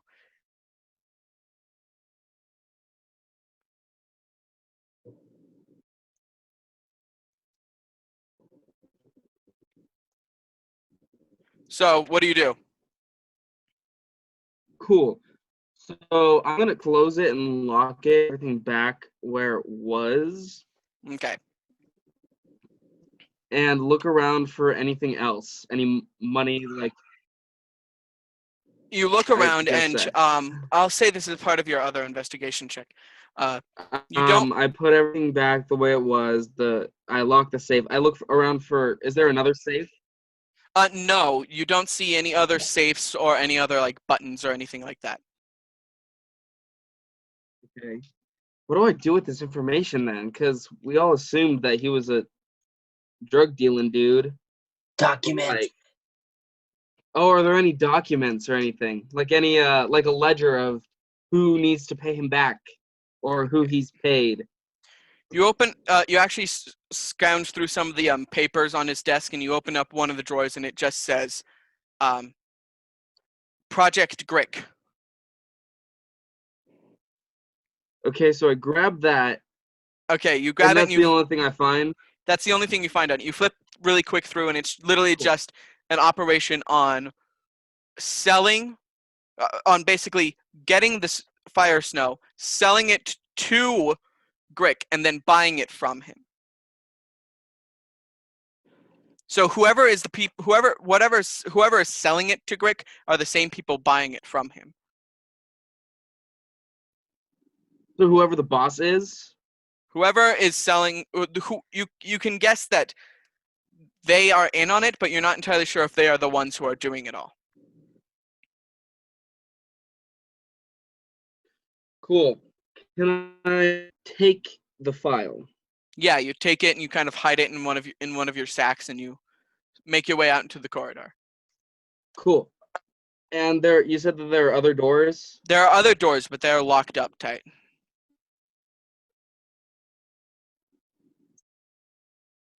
And you can Cool. tell they're So then all basically just like, janitorial rooms and that type of stuff. Cool. So then I'm just gonna head back then. Make sure Okay. no one sees me as I head back. You head back down the steps slowly and then enter back into the actual foyer area. And So when I get back to the group, if the boss asks me where I was, I'm where just gonna were say, you? Man, my stomach just wasn't feeling so good today. Too much information. Yes, I Don't need it. I know. What do you want me to do? Not tell us. Keep it to yourself. Handle your business. Quietly. Larsen, you are quite the shady man, I must say. You are very weird. I try and interrupt him and say, "Am I able to get a private room with one of the dancers?" Oh. Smart. That's what I was thinking too. I'll see what I can arrange. And he walks away and he turns around. He walks away, and just before he actually leaves up the steps, he turns around and goes, "Oh, by the way, Lausian, if you punch line the second lid, you'll find the stop hole. Undefined and don't be seen." And he steps up. Wait, say that again? He turns around and says, "If you punch line the second lid, you'll find the stop hole. Undefined in and don't be seen." You notice this automatically to be a very specific type of thieves' cant. I was just about to say, Oh. thieves can't. I was like, how? we supposed to Like, have I been drinking or they've been drinking? You kind of just interpret it to, Lausian, if you had locked-picked the second door, you would have found the hideout. Sneak in later and don't be seen. Oh shit. Okay, cool. And as he Okay, cool. after he says that, probably in about 5 minutes, about 3 girls come down the steps and say, "Which one of you is Shurikan?" That would be me. You? This way, and he kind of and they kind of just walk off into this little curtained area. And so, do you follow them? What are you doing? No, I should have. I knew I should have done something. Oh, yeah. I thought you said. No, he's just like, okay, leave. cool. Nice. Okay, so Yeah, I'll follow them. They leave. Follow me. They leave. He just stays there. he Like just the kind women. he just kind of like looks at you guys a little awkwardly and then slowly gets up and then follows them into the curtained room. Us not We're knowing like- the plan, like, okay. It's like, What's inside of the room?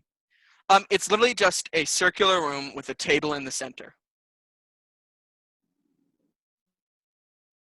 That's A about it. table? A small table in the center and a Okay. circular cushioned couch. I'll sit on a cushioned couch. Yes. Then, are they dancers? You While they're actually dancers, noticed. I'll ask them if they've had customers give them the drugs. And if they answer my question, I'll give them. You give them what? I said, what did I notice first? So, you step in the room, you see the circular couch and the table, and you actually can see that all of the girls that were there were dancers that were doing a few sets earlier on the main stage. Not what you would say, not some types of fancy dancing, but the customers obviously liked it. And then they just kind of sit down with you in the center with them just kind of surrounding you. Okay. I want to ask them if they've seen, if they recognize anybody who's been giving drugs to all of the people. And that if they answer my questions, then I'll give them some drugs too. Because I'm assuming they said give them to the dancers, right? You're a weird detective. Yeah, we've seen a couple of people in and out. We use them as headache medicine because dancing is definitely hard for us. So we use them as headache medicine. Now, bring it. Give it over. Hand it over. They just stick their hand out.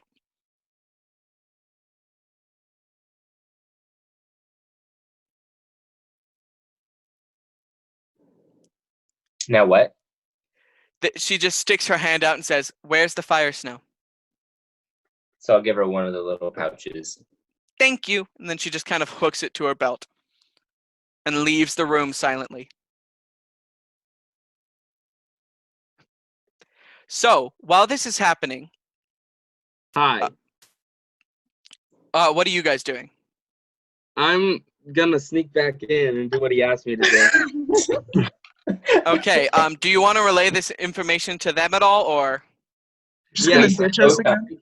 In case I don't come back, I tell them what happened. Okay. So you I actually. tell them. What? I tell them what I saw. I give them the file in case they try to kill me and take it back. Oh, that's good. we should get drinks and talk to people in the bar. I never drink alcohol. Well, you're gonna come with. Actually, I go into the room where Shurikan is, and Mhm. I say, "Put this in your pocket dimension." While there's 3 front girls of- just in front They're of like- 3 barely clothed women. Yes, So, like, I have no shame. Pardon me. I do it. Sorry about that. Sorry about it. Excuse me. Here, take this. No, I just walk in. I'm sorry. You're lovely. I'm sorry. Not, And so I bro. walk in and I relay this information to him. I give him the file and I say, put this in your pocket dimension and don't lose it. The girls just kind of look at you confused and go, "We're gonna leave," and then they all just get up and head out. Before they leave, I say, hey, you don't tell anybody about this and my friend will give you some more fires now. He's like, what?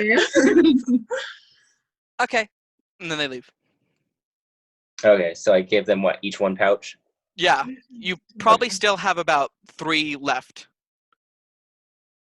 You said you gave us 10 pouches, right? Oh yes, I did. I give you used guys 5 so far. 1 for the bodyguard. So you have and 5. one for that girl. question. 3 for the girls. So it'd be 5 out of 10. Yes. So, Okay. Leona and Mhm. Jody, you guys go off to one of the bars and start drinking. Shurikan, you're now just still sitting lonely in that room. And Lausian, you're making your way up the steps. Yes. Quietly. Quietly. No one sees me. You go up, you head over to the second door on the left. And I pick it. Okay. You actually just, all you do is you get your lockpicks in, and you don't even turn it. As soon as you as soon as you put in the lockpicks, you can hear a and the door opens. I step in cautiously. I'm very nervous. You cautiously step into the room, and it's a janitor's room. Like a janitorial office or like a supply room? Like a supply room. You can see there's a mop and a broom in one corner. There's some soaps and whatnot. Okay. Do I see any scuff marks on the floor You do that, see. that indicate like a passage? Roll investigation with advantage since there's less in this room to worry about.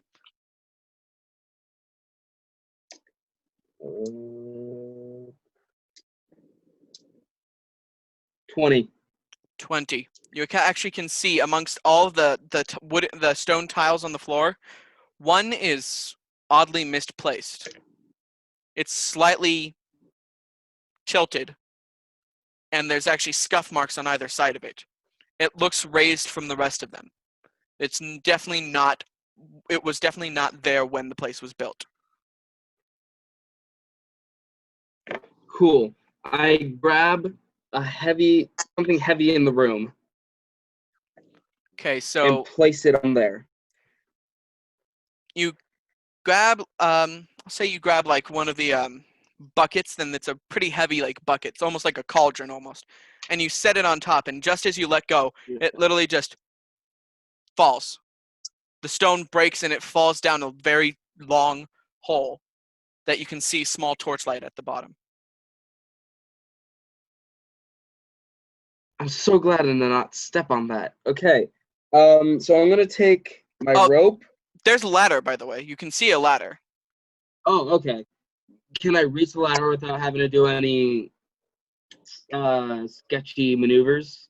Yeah, you easily just climb down to the bottom of it, and it's just this winding, what you can tell is like an underground passage. Okay.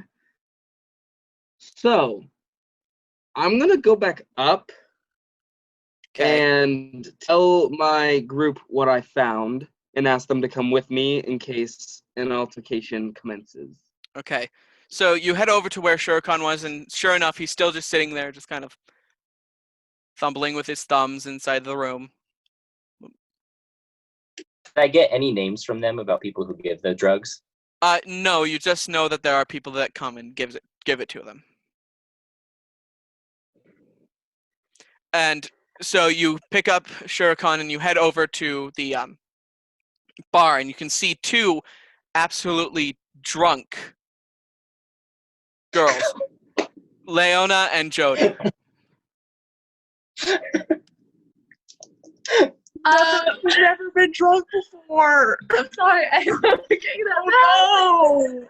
I'll say because of that, Jody's slightly buzzed because she's not really used to figuring out this stuff. She's slightly buzzed. She thinks she's all drunk, but you're just slightly buzzed. Okay, so you get them all together, So I and you. relay. I talk to them in a secluded area of the club, so no one overhears us, to make Okay. sure that nobody kills me. So you make your way over to the curtained room with the cushions in the center, and that's where you guys actually start talking. Right. So I found this. So you know when I said that I had to use the restroom? You went to the I bathroom? don't I don't remember any of that conversation. You go to the bathroom. Okay, so I actually didn't. It was a total lie to get into the manager's office. I got through, and when I got there, I found that file that I showed you guys, and then I also found that that a safe, and inside the safe was a like 1,000 pouches of that fire snow stuff. Okay.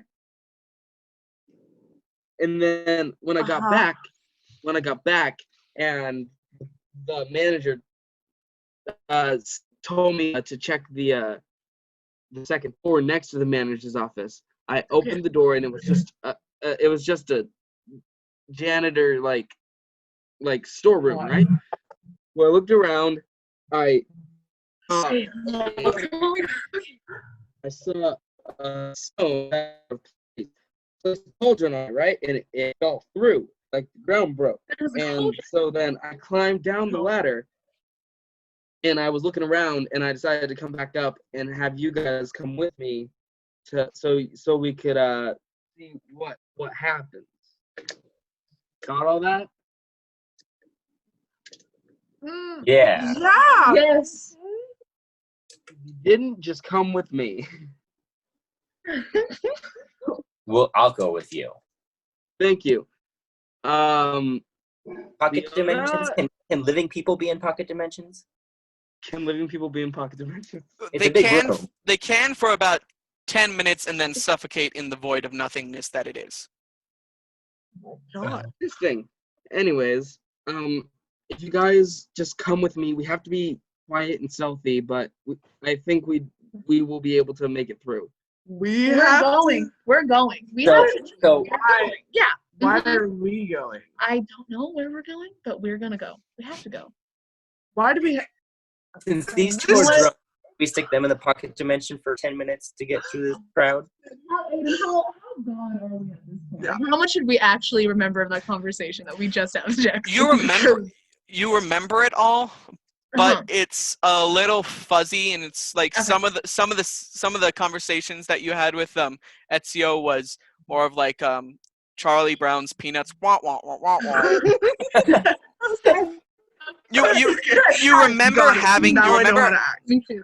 you remember having the conversation. You remember Lausian leaving to go to the restroom. You remember Shurikan getting a bunch of Got it. girls and all that stuff. But other than that, it's kind of all just like you don't know exactly what they said, but you know it happened. Got it. Got it. I understood everything Alright, you said, yes. and we are ready. Ready? Ready? Yes. We can put them in the pocket dimension. They're not going to be that much help. We're going We're in the going where? Just put them in. Guys, I need you to get in this pocket dimension while we sneak through this place, and we'll let you out. It'll be a lot of fun.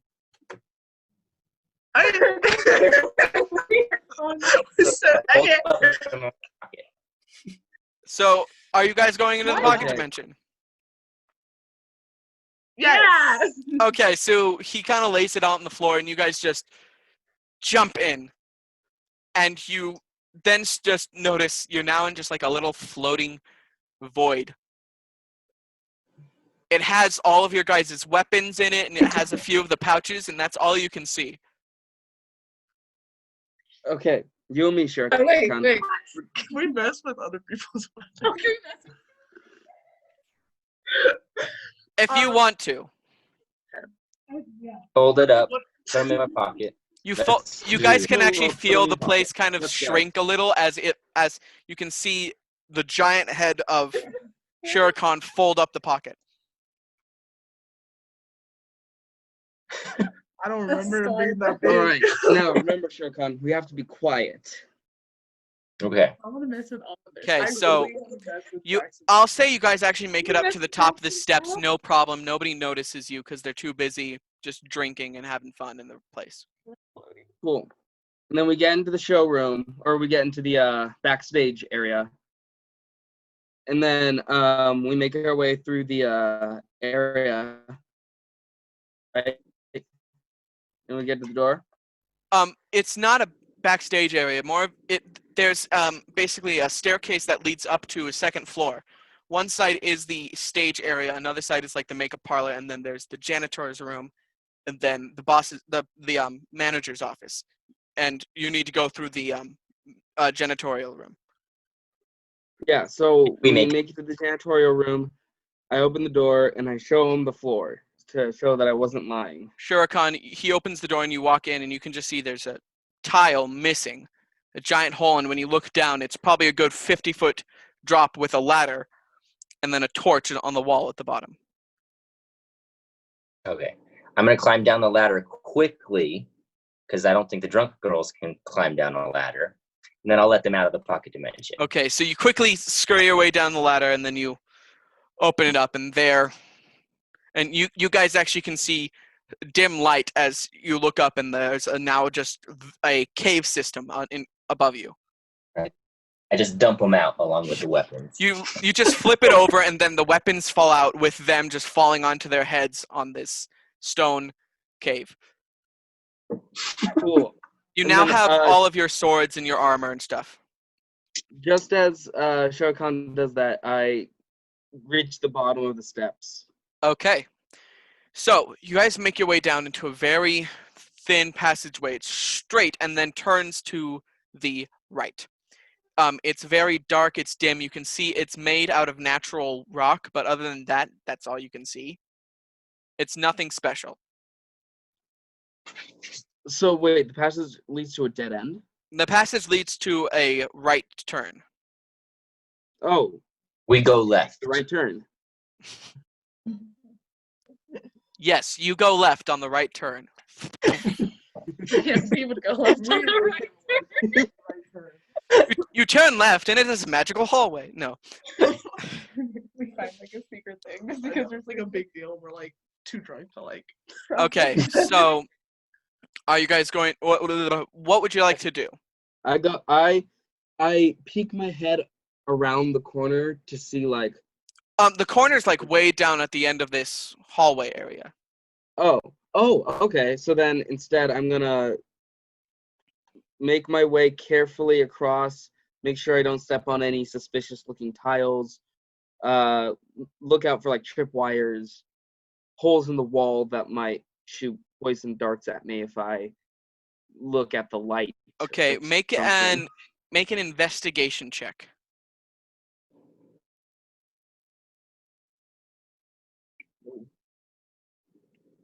$19. 19. High rolls. So you're walking and you can actually see a very thin wire that obviously does not belong with the rest of the background. You kind of ducked under it, but as you do that, you don't realize that there's a wire underneath your foot, and as you lift it up, you can hear a snap, and then 50 pendulum blades just down the hallway, just swinging back and forth, none of them in an actual regular pattern. All right, I'm gonna use my uncanny dodge then. Okay. What about the rest of us? Yeah, what's happening? What's happening? We're gonna I need you to roll 3 dexterity checks. Can I use my uncanny dodge to help them dodge it as well? Like push them Wait. out of the way and. Wait. Sadly, All of us are it getting the does not pocket work. dimension, and I'll hand it to you until you get it across. Okay, cool. This is There we go. not what I expected you guys to use it for. Okay, so you Done. quickly get them into the pocket dimension, and then You start sprinting your way across. What do you roll for 3? All 3. Wait, what are we doing? We didn't You hear a lot of it. you quickly put them all in the pocket dimension, close it up, and then you just sprint across. Okay, cool. I need you to roll 3 dexterity saving throws.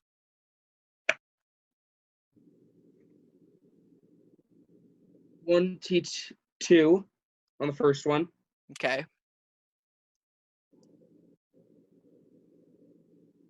13 on the second one. 13.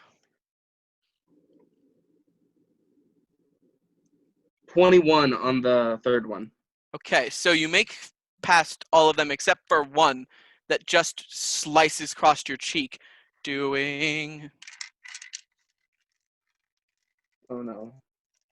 There we go. 4 points of slashing damage.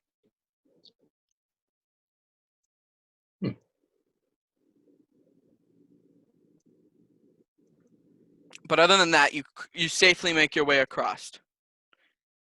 Cool. I let them all out of the pocket dimension carefully as to not set off any more traps.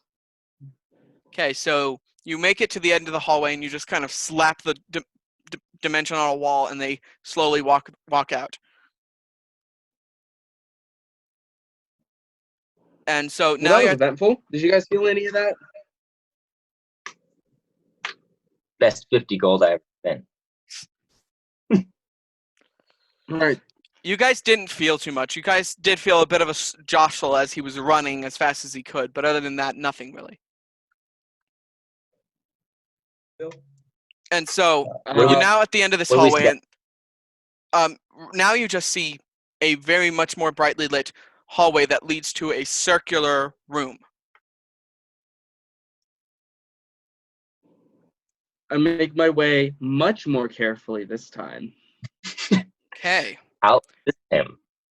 Okay, so you slowly make your way into the room, and then you just stopped abruptly, noticing it's not a room, but a giant pit. It's a 80-foot circle that covers the entire room up to the walls that is just a hole. Do we take fall damage in the pocket dimension? You Like can't... if I threw the pocket dimension down, can they get hurt? You know what? I'm going to make it a base rule. No more pocket dimension travel. Wait. We have a bag of holding. Yeah, can we use the bag of holding instead? Bag of holding's too small for you to actually fit into. No. All right. I saw that coming. Okay. Are there any ladders or anything? Make an investigation check.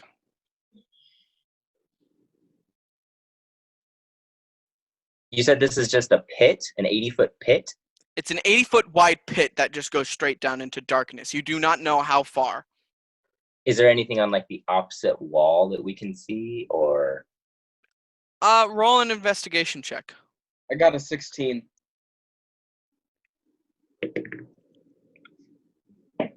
To see if there's any ladders. Okay. No ladders whatsoever. 13 for investigation. 13. You do see on the other side of the wall writing backwards and upside down. It's kind of hard to read. But you make out this.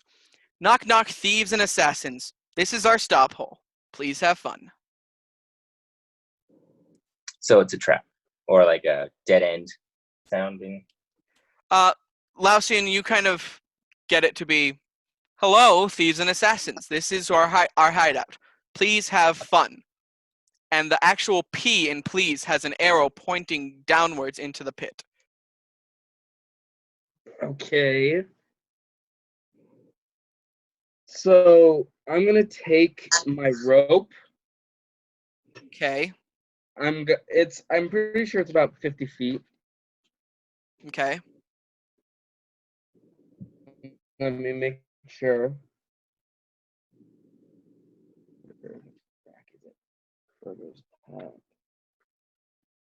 Yeah. So I take my 50 feet of rope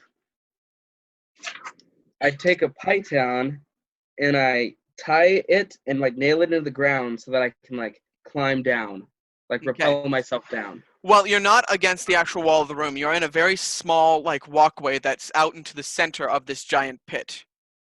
So you'd pin it into that, and then you'd basically just slide your way down on the rope. You wouldn't be rappelling. Yes. Okay, so I say you get cool. that in. So I do that. You do that. You get down on the rope, and you slowly start sliding down. And as you reach the end of the rope, you feel out with your feet.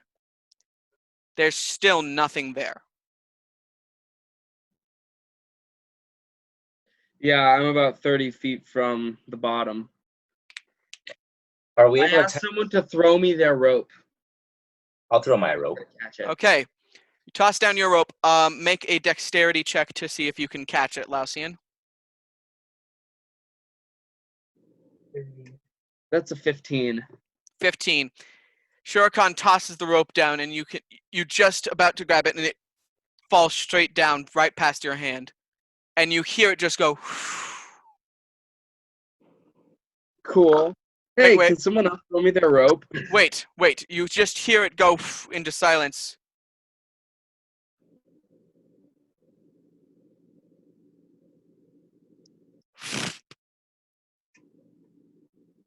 Cool.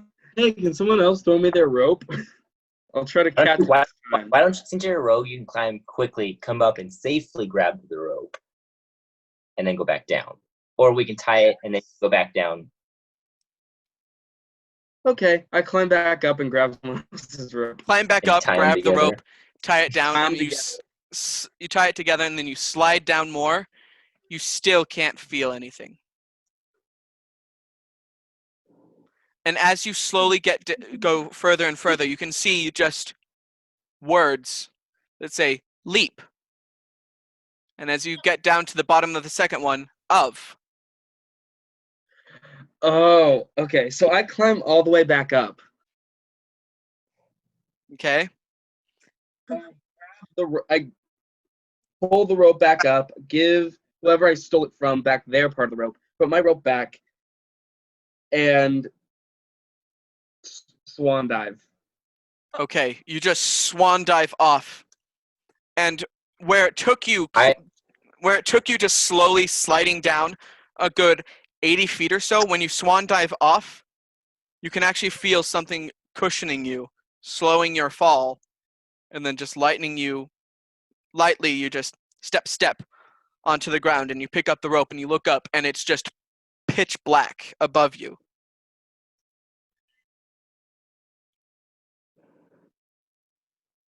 Are you Good? What should have told them before.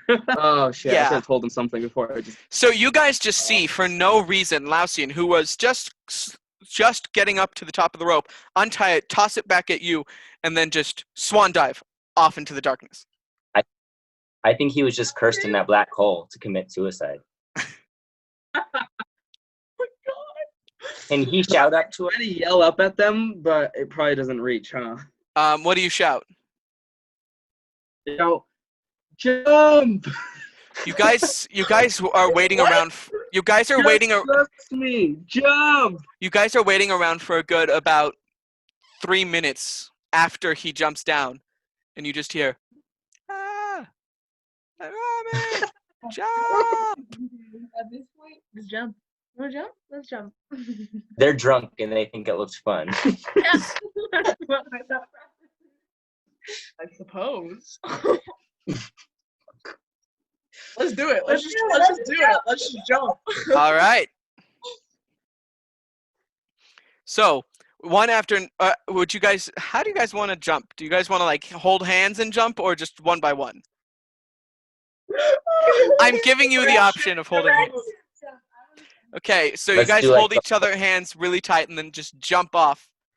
And again, you guys, what you would expect would be just a quick plummet to your death is slowed about halfway, and you're turned onto your feet and then just land on the ground. Oh, cool.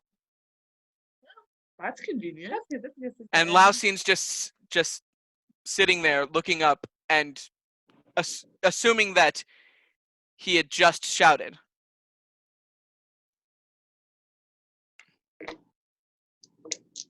So now 3 of us down here. Oh, Shurikan, are you I say jumping? screw it. I might as well jump. Everyone else has. Okay, so you just like standing there and like, It's a leap of death.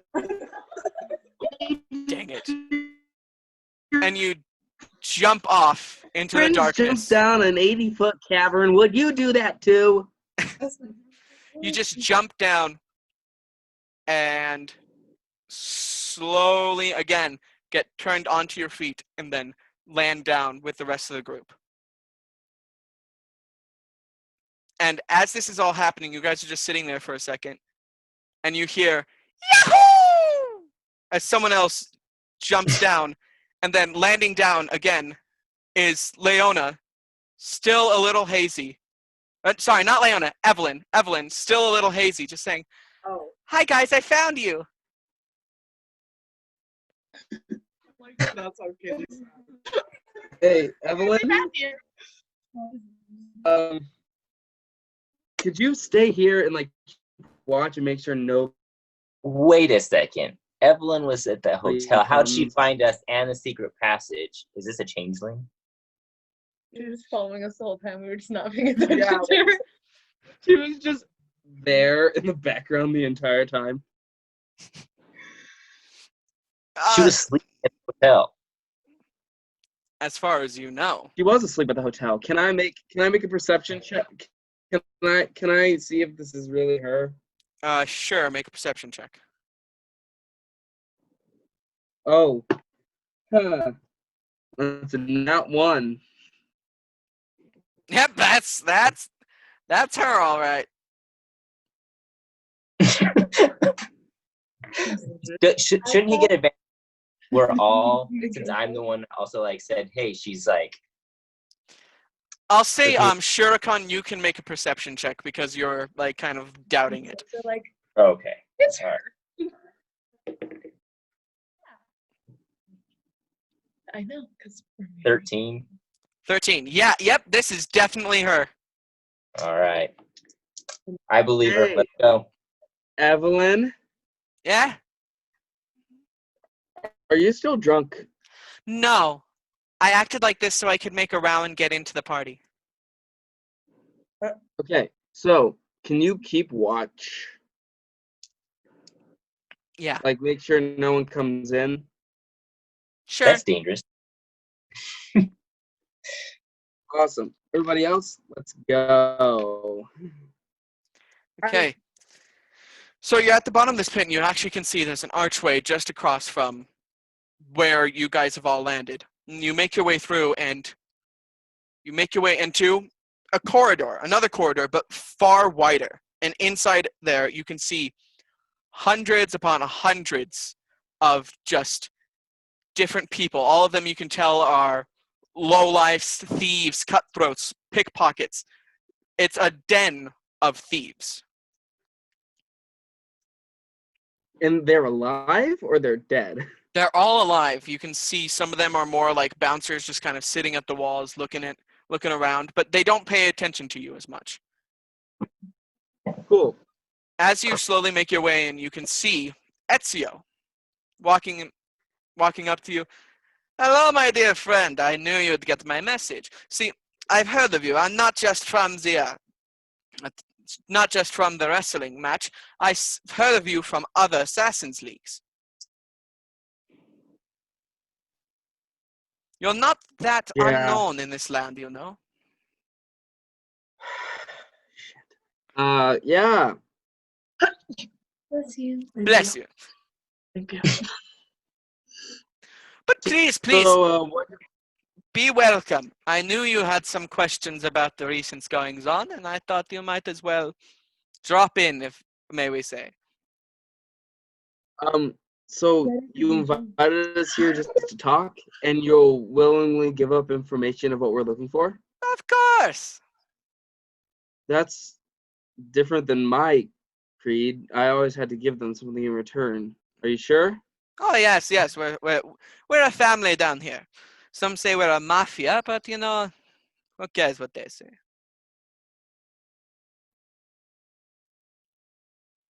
Okay. Um. Okay, so I grab a drink and head over and walk over to a table and start drinking. Oh no, no, we're not sitting out here. This is very powerful information. We're going to go into my vault.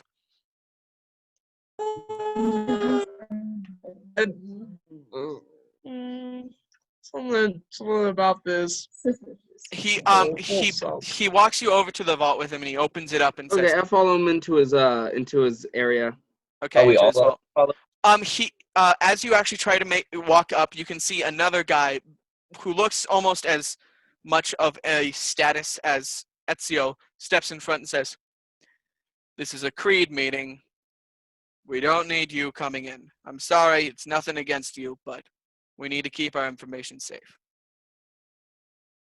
As they close the door behind them and it locks. You guys are now just left inside this large corridor area. So I'm the only one that was let in. Yes. It's because you're a part of the Creed. Right They're as he not closes the door, I go, "Sorry, guys." Yeah. So I look back and say, "Sorry, guys," and then the door closes. all right.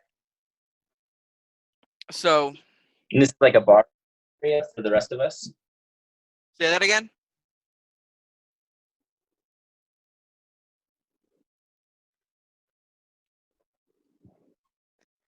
This is like a bar area for the rest of us. Yes, there's just like there's several bars. There's a little room that has like chests that people are practicing picklocking on.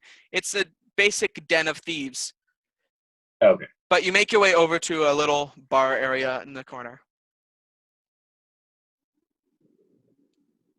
And you as the bartender starts pouring drinks, he pours 3 drinks and you kind of gently push the 2 back to him and say, "I'll just take mine."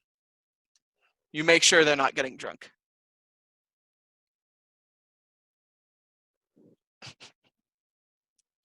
So, These two need to sober up. back to the vault. Lassie and Ezio is just kind of circling around a little desk in the corner where next to a bunch of chests and piles of bags and whatnot. And he says, "So tell me, Lassie, how much do you know?" Honestly, I don't know that much. I was, one of my friends was invited to this city to the bodyguard of Mr. Spielberg Ah, at this gala. And because he was worried about some of the goings on that he had experienced, people dying, horrible things happening. So he wanted to make sure that nothing happened at the gala. So I mean, he went and shit happened, to say the least. And we actually came here, or not here. Well, we came to your club to see if anybody knew anything about the attack, who who who that person was, or anything like that. I see. I will warn you one thing. This entity You who can has kind of see been that I'm kind of like nervous and fidgeting and like darting my eyes around everywhere. You see, this person that you are dealing with, I do not know him personally, but I do know that he has kind of run a monopoly in this city. He knows people and he can get into places without being seen. I'm sure you've noticed his ability to shapeshift, of course. Yeah, he shapeshifted into Spielberg and my friend. Oh, It's kind of weird. yes. He is not a nice person, from what I understand. See, there's a slight problem, however. See, he came to What is it? us. He came to us saying that if we do not help him, he would reveal our location and who we were to the actual police. So, walking around the table, walking up to you, I can't let you live. And then you just feel a sharp pain penetrate your mithril armor. Cool. And he does... Where is it? There it is.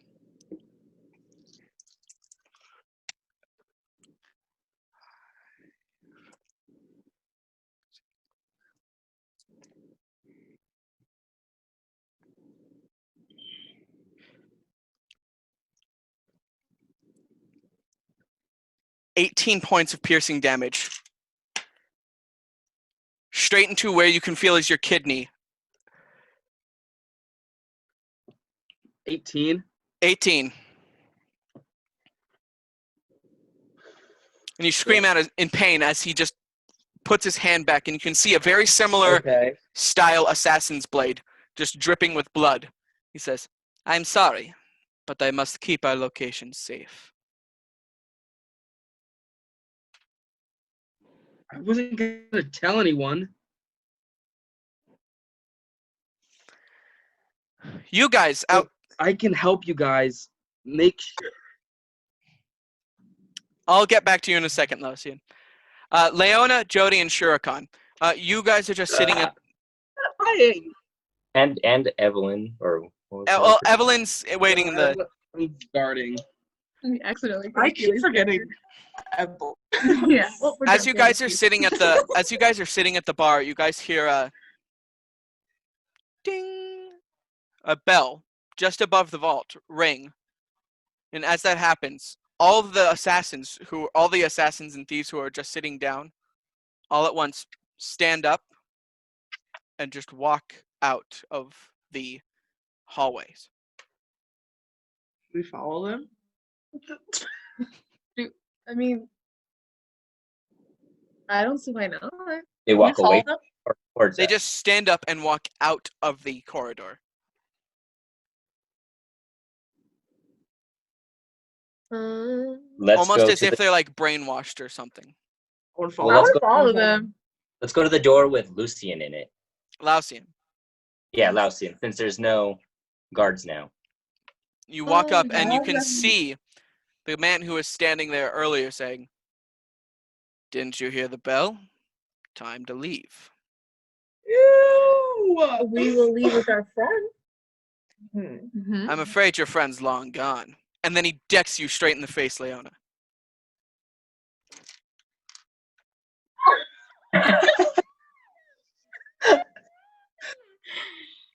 Okay, it's time to kill. No, we We're gotta killing people. We gotta uppercut that boy. Ow.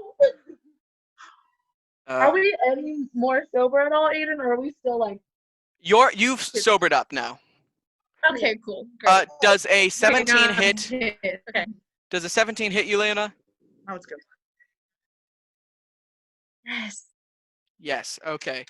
And he Right. does That's 13.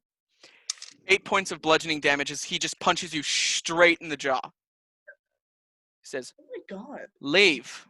So unnecessary. No. Can I punch him back? Yeah. Rolling for initiative, or Yes, you guys are rolling for initiative. okay. Well, Hold on 1 second. See if I can get the table all ready.